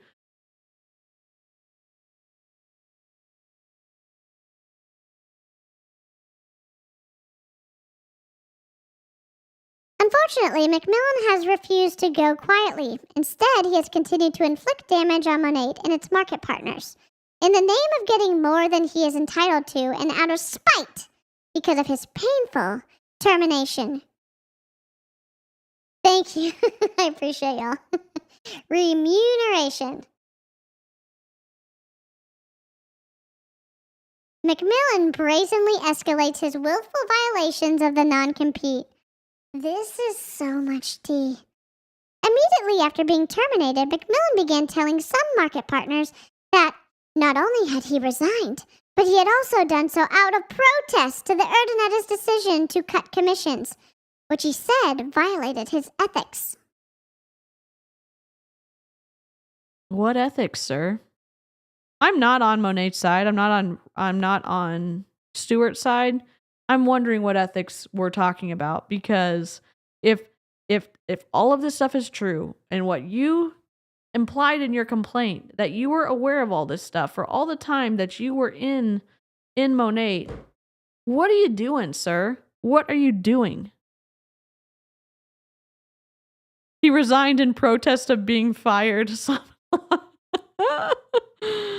Oh, God. Yeah, good. I'm glad you had a good day, Tori. This was nonsense, and MacMillan knew it. Monet's compensation plan is on its website, and any changes are disclosed and communicated to the field at least 30 days in advance. Okay. Monet's compensation plan and payout percentages remain well above the industry average. Really? Well above the industry average? How is someone going to make commissions off of products that that are on sale basically every day, and that pushes someone into signing up a VIP or a market partner because they're actually compensated for creating a Monet neighborhood or bringing reps in? How is this an actual viable business option if customers' purchases aren't enticing for someone? Of course, it's well above industry average. Give me a break. Additionally, Monet's commission averages have never changed. Okay, but they're not allowed to get commission off of when something is on sale. So yeah, the commissions are the same, allegedly, but you cannot make commission off of sale products. And the products are on sale every day. Pretty much. Of course, without direct evidence, this is all alleged. Exactly, Chris. This is allegations and shade, as all the lawyers say on the internet.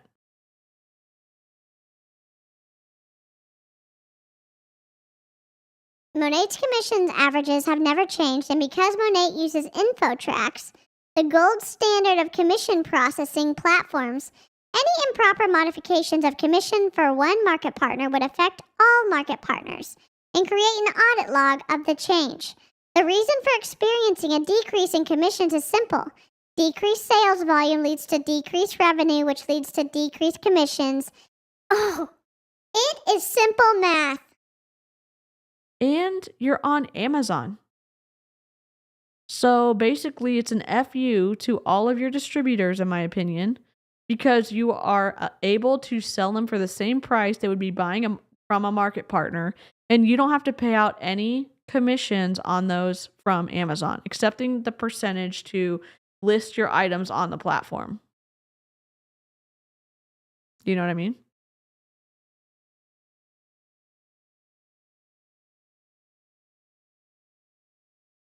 What the hell?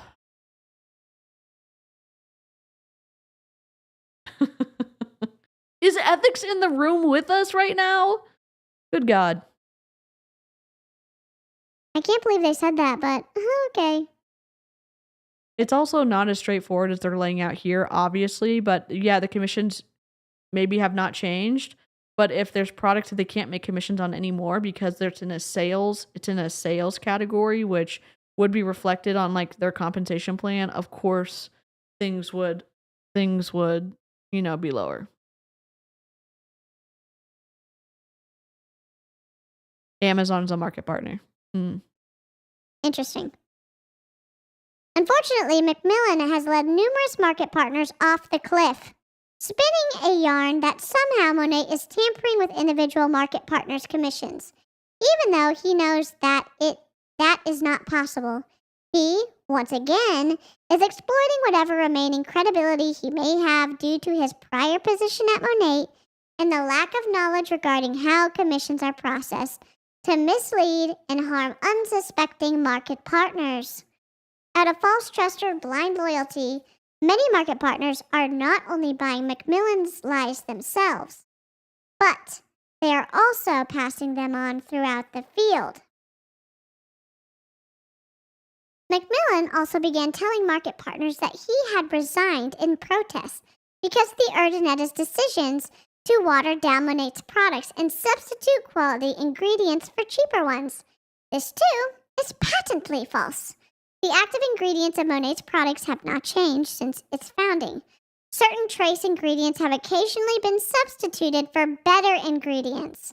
MacMillan knows that his statements are false and cause confusion, yet he still propagates them. Instead, he was directly involved in Monet's manufacturing and formula development process for years and has personal knowledge of Monet's work with Pfeiffer Consulting to obtain its GMP ISO 22716 certification. What does this mean? Squirrel Trail. What is this? I don't know. I have no idea.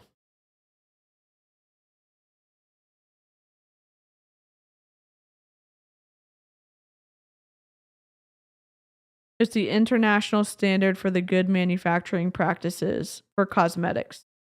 ISO 22716 provides guidance to documenting and regulating the product's control, storage, and shipment of cosmetics products. Okay. MacMillan also used many market partners' lack of knowledge regarding the ownership of Monet to suggest that Urdanetas have improperly benefited from Monet, or created a cult or mafia within the company. Have you ever heard of a high control group? Model of authoritarian control? No? Bueller? What? MacMillan has told market partners that the reason the company is not profitable is because the family can't stop spending money. To others, he has implied that the Urdanetas are buying expensive cars and sailing on yachts with company money while discussing the layoff of Monet employees. MacMillan knew that these types of scandalous statements were untrue, but he made them anyway. Why am I reading this in my voice? Dear God. Ethics can't leave if they're never there, in my opinion. Wow. MacMillan knew that these types of scandalous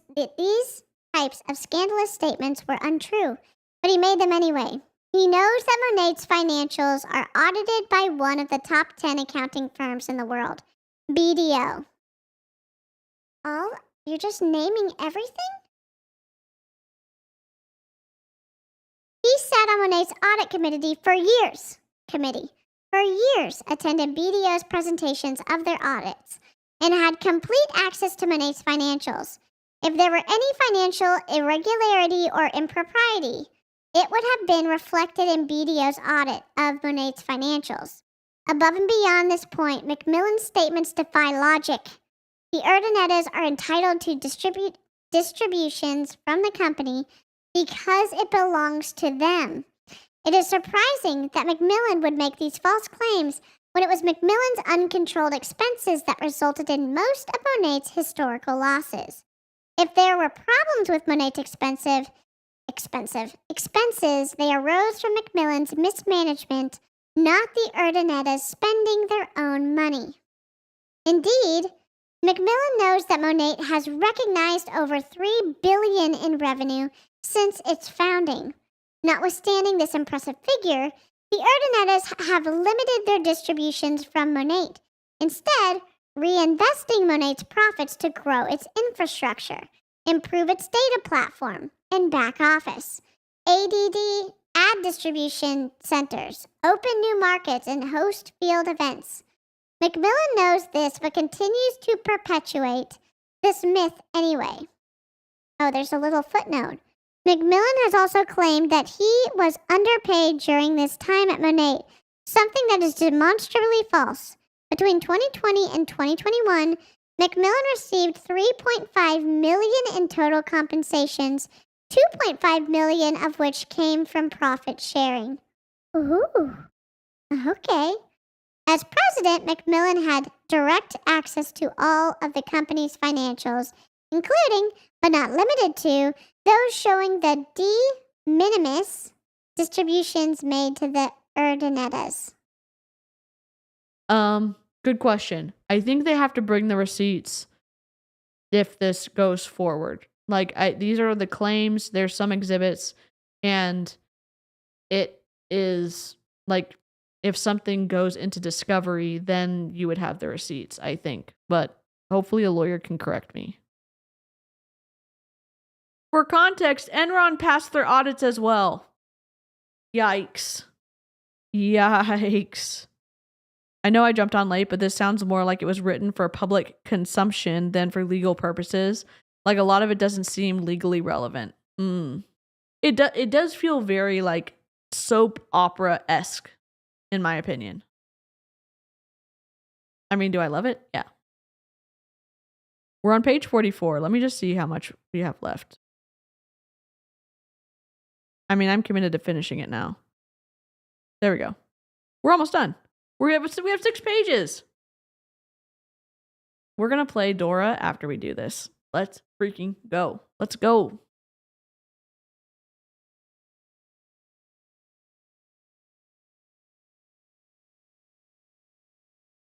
In September 2023, MacMillan began organizing an event in Tampa Bay. Several senior executive directors, the highest level an independent Monet distributor can achieve, appeared in social media posts inviting people to attend. Monet asked MacMillan about the event and reminded him of his non-compete and non-solicitation obligations. The Urdanettas pointed out that the event appeared to be sponsored by Monet due to the participation of many high-level Monet market partners. MacMillan feigned ignorance, saying that the event was a faith event that had nothing to do with Monet, even though the invitation for the event displayed only high-level Monet market partners. You don't freaking say. After Monations, the Urdanettas told MacMillan that the other high-level market partners were asking about his Tampa event. MacMillan admitted that the event was confusing the field and promised that he would cancel it. Afterwards, a few of the market partners featured on the invitation told Monet that MacMillan had used their pictures without their consent and that they were not interested in attending that type of event. In November 2023, MacMillan hosted an exclusive video conference with several ex-employees of Monet who are currently poaching many of Monet's current market partners in violation of their agreement with Monet. MacMillan tried to pass off the call as a get-together for old friends. Here we go.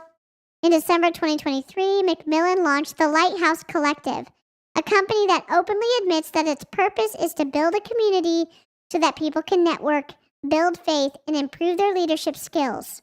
In other words, all it needs is a product and it becomes a direct sales company. MacMillan announced an event scheduled for April 2024 and began selling tickets for the event. The target of MacMillan's marketing efforts for the event, Monet's market partners. Indeed, among the individuals asked to speak at the event were some of Monet's most active market partners, the CSO of Neora and the CEO of Better Way to Weight Loss, both of which are direct sales companies. Incredibly, MacMillan used his picture from Monet's stage at Monations as a picture on his advertisement for the Lighthouse Collective event. Yikes. Yes, you can say whatever you want in a complaint. Discovery is where you'll get the actual info. Thanks, Shelby.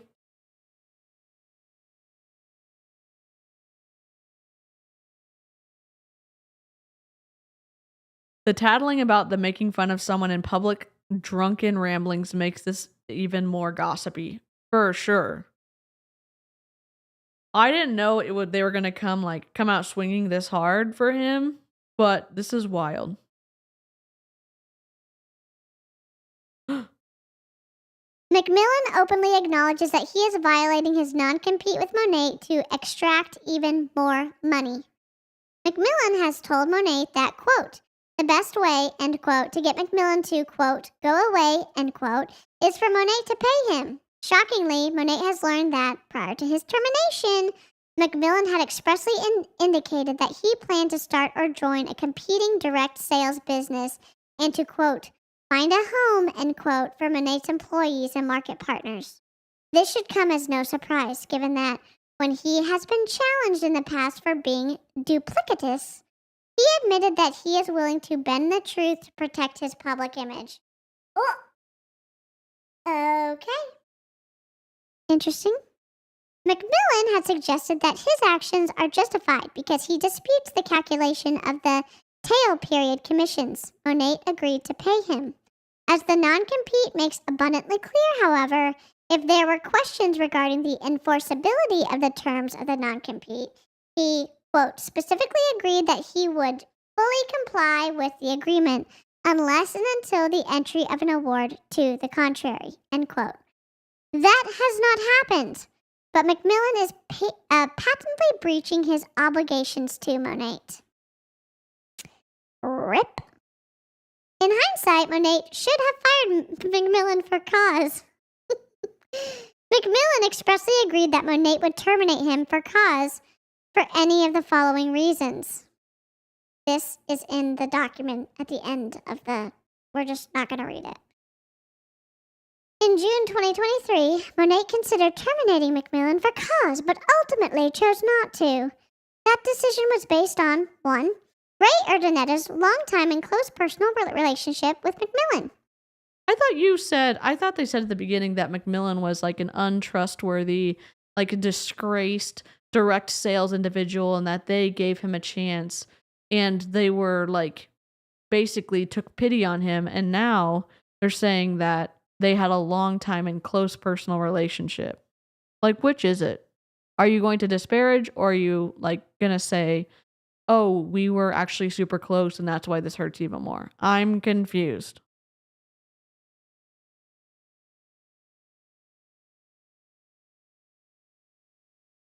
If it were me, in my opinion, theoretically, if I was trying to snitch on someone, I'd be submitting the receipts from the beginning to prove their side of what supposedly happened. Yeah, and I'm sure his lawyer has them. And I'm sure their lawyers have all of their stuff. And they're, ready to rumble.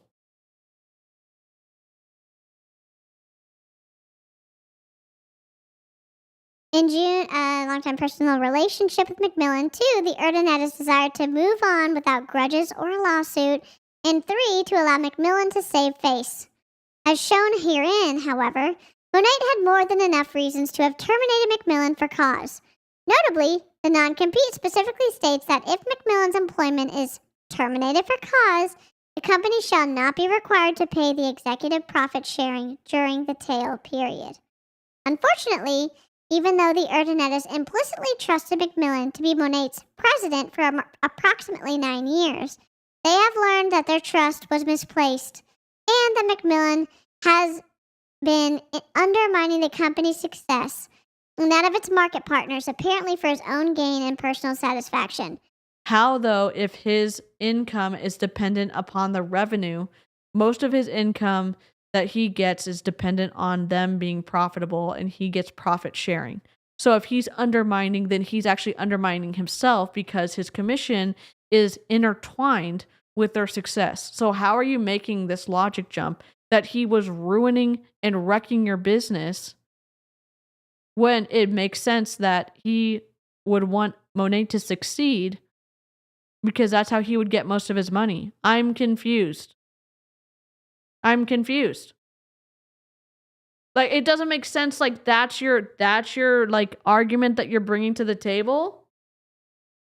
I mean, if you did that, fine, but you're saying that they literally said in the commission, whatever, that he has a salary and then he gets profit sharing, and they, in the footnote above, he got most of his money from profit sharing.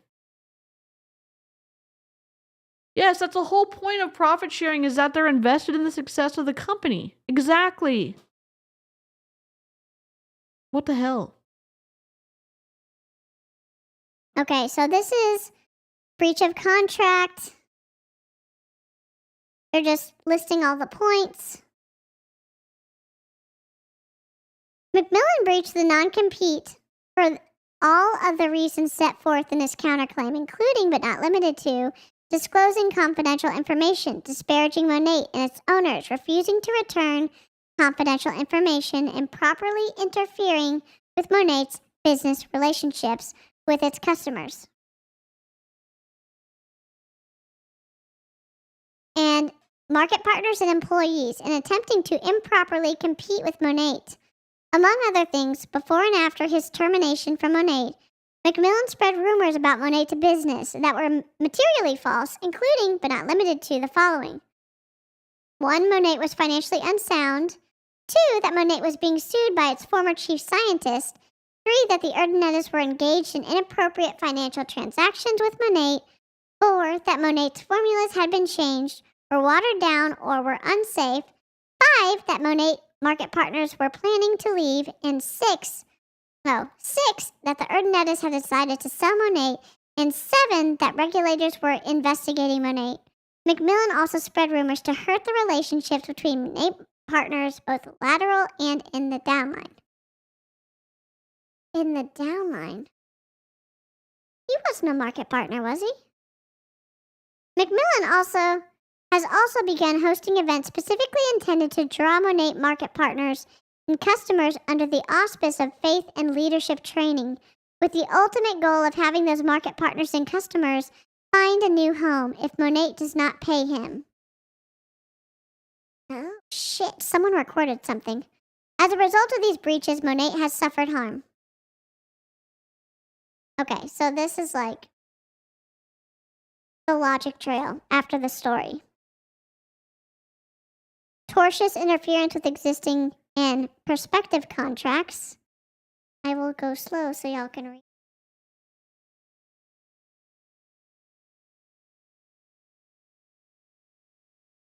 Like this is... We did it, yeah. Wherefore, counter-plaintiff Monet Global Corp. demands judgment against counter-defendant Stuart MacMillan for damages, including but not limited to its actual damages, attorney's fees, interest, permissible costs of court, and all other damages permissible in law or in equity in an amount to be determined at trial, and all other relief that the court deems just and proper. Do-do-do-do-do-do. Don't, okay, we're not, don't touch the poop, okay? We did it.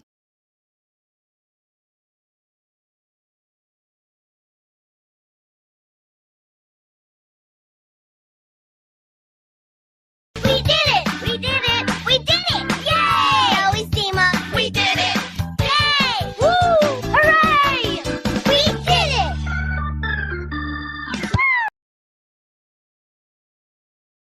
Listen, we did it.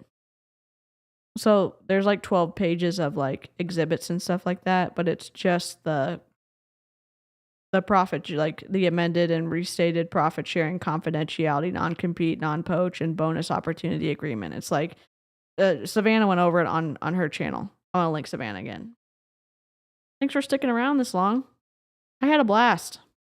And it got good at the end. It got good. It's like when you read a book and you're like, am I really interested in this? I don't know. And then it gets good. It gets juicy right in the middle or right like 3/4 of the way through. And you're like, worth it. Worth it. Worth it. Worth it. Worth it. Oh, thank you, Patricia. That's super kind. Y'all, thanks for being here. I don't think I've ever gotten 121 likes on a stream before, but I appreciate y'all. That's super kind of y'all. That's our active like count. Thank you. If you want to follow along, you can subscribe and turn on notifications. Big kudos in the chat for Charlene for sending these to me, and a lot of other creators have it too. I will be back. I'll be back later this week for more streams. Nilo Life is coming up. More Young Living's coming up, and possibly Doug and Tia Wood. So, and if you can, if anybody knows how to get the recording from the Lighthouse Collective, I would love to see it because I want to know what Stuart said. I really want to know what Stuart said. So, thank you so much. If you're, I hope you enjoyed Baby Snark. It's a lot of fun, and y'all make it the best. And thank you to all of the incredibly generous people in the chat who gifted memberships. If you haven't joined Discord, it is for members only. So you'll only be able to get in if you link your YouTube account in the settings of Discord. Oh, we need Dora Kazoos. Yes, we do, Julie. Thank you so much. Hell yeah, let's go. Hell yeah, another bomb party stream with Savannah. Oh, wait. Do you want to do it or you want me to do it by myself? Because I'd rather do it with you. We'll do another bomb party stream. Probably a late night stream. And it's probably going to be, maybe it'll be mobile. So, okay. Y'all are the best. Have a good night. Take your meds, hydrate, and take care of yourself. And I'll see you next time. Okay, let's go. Hell yes, I'm doing. Yep. Okay. All right. Bye, guys.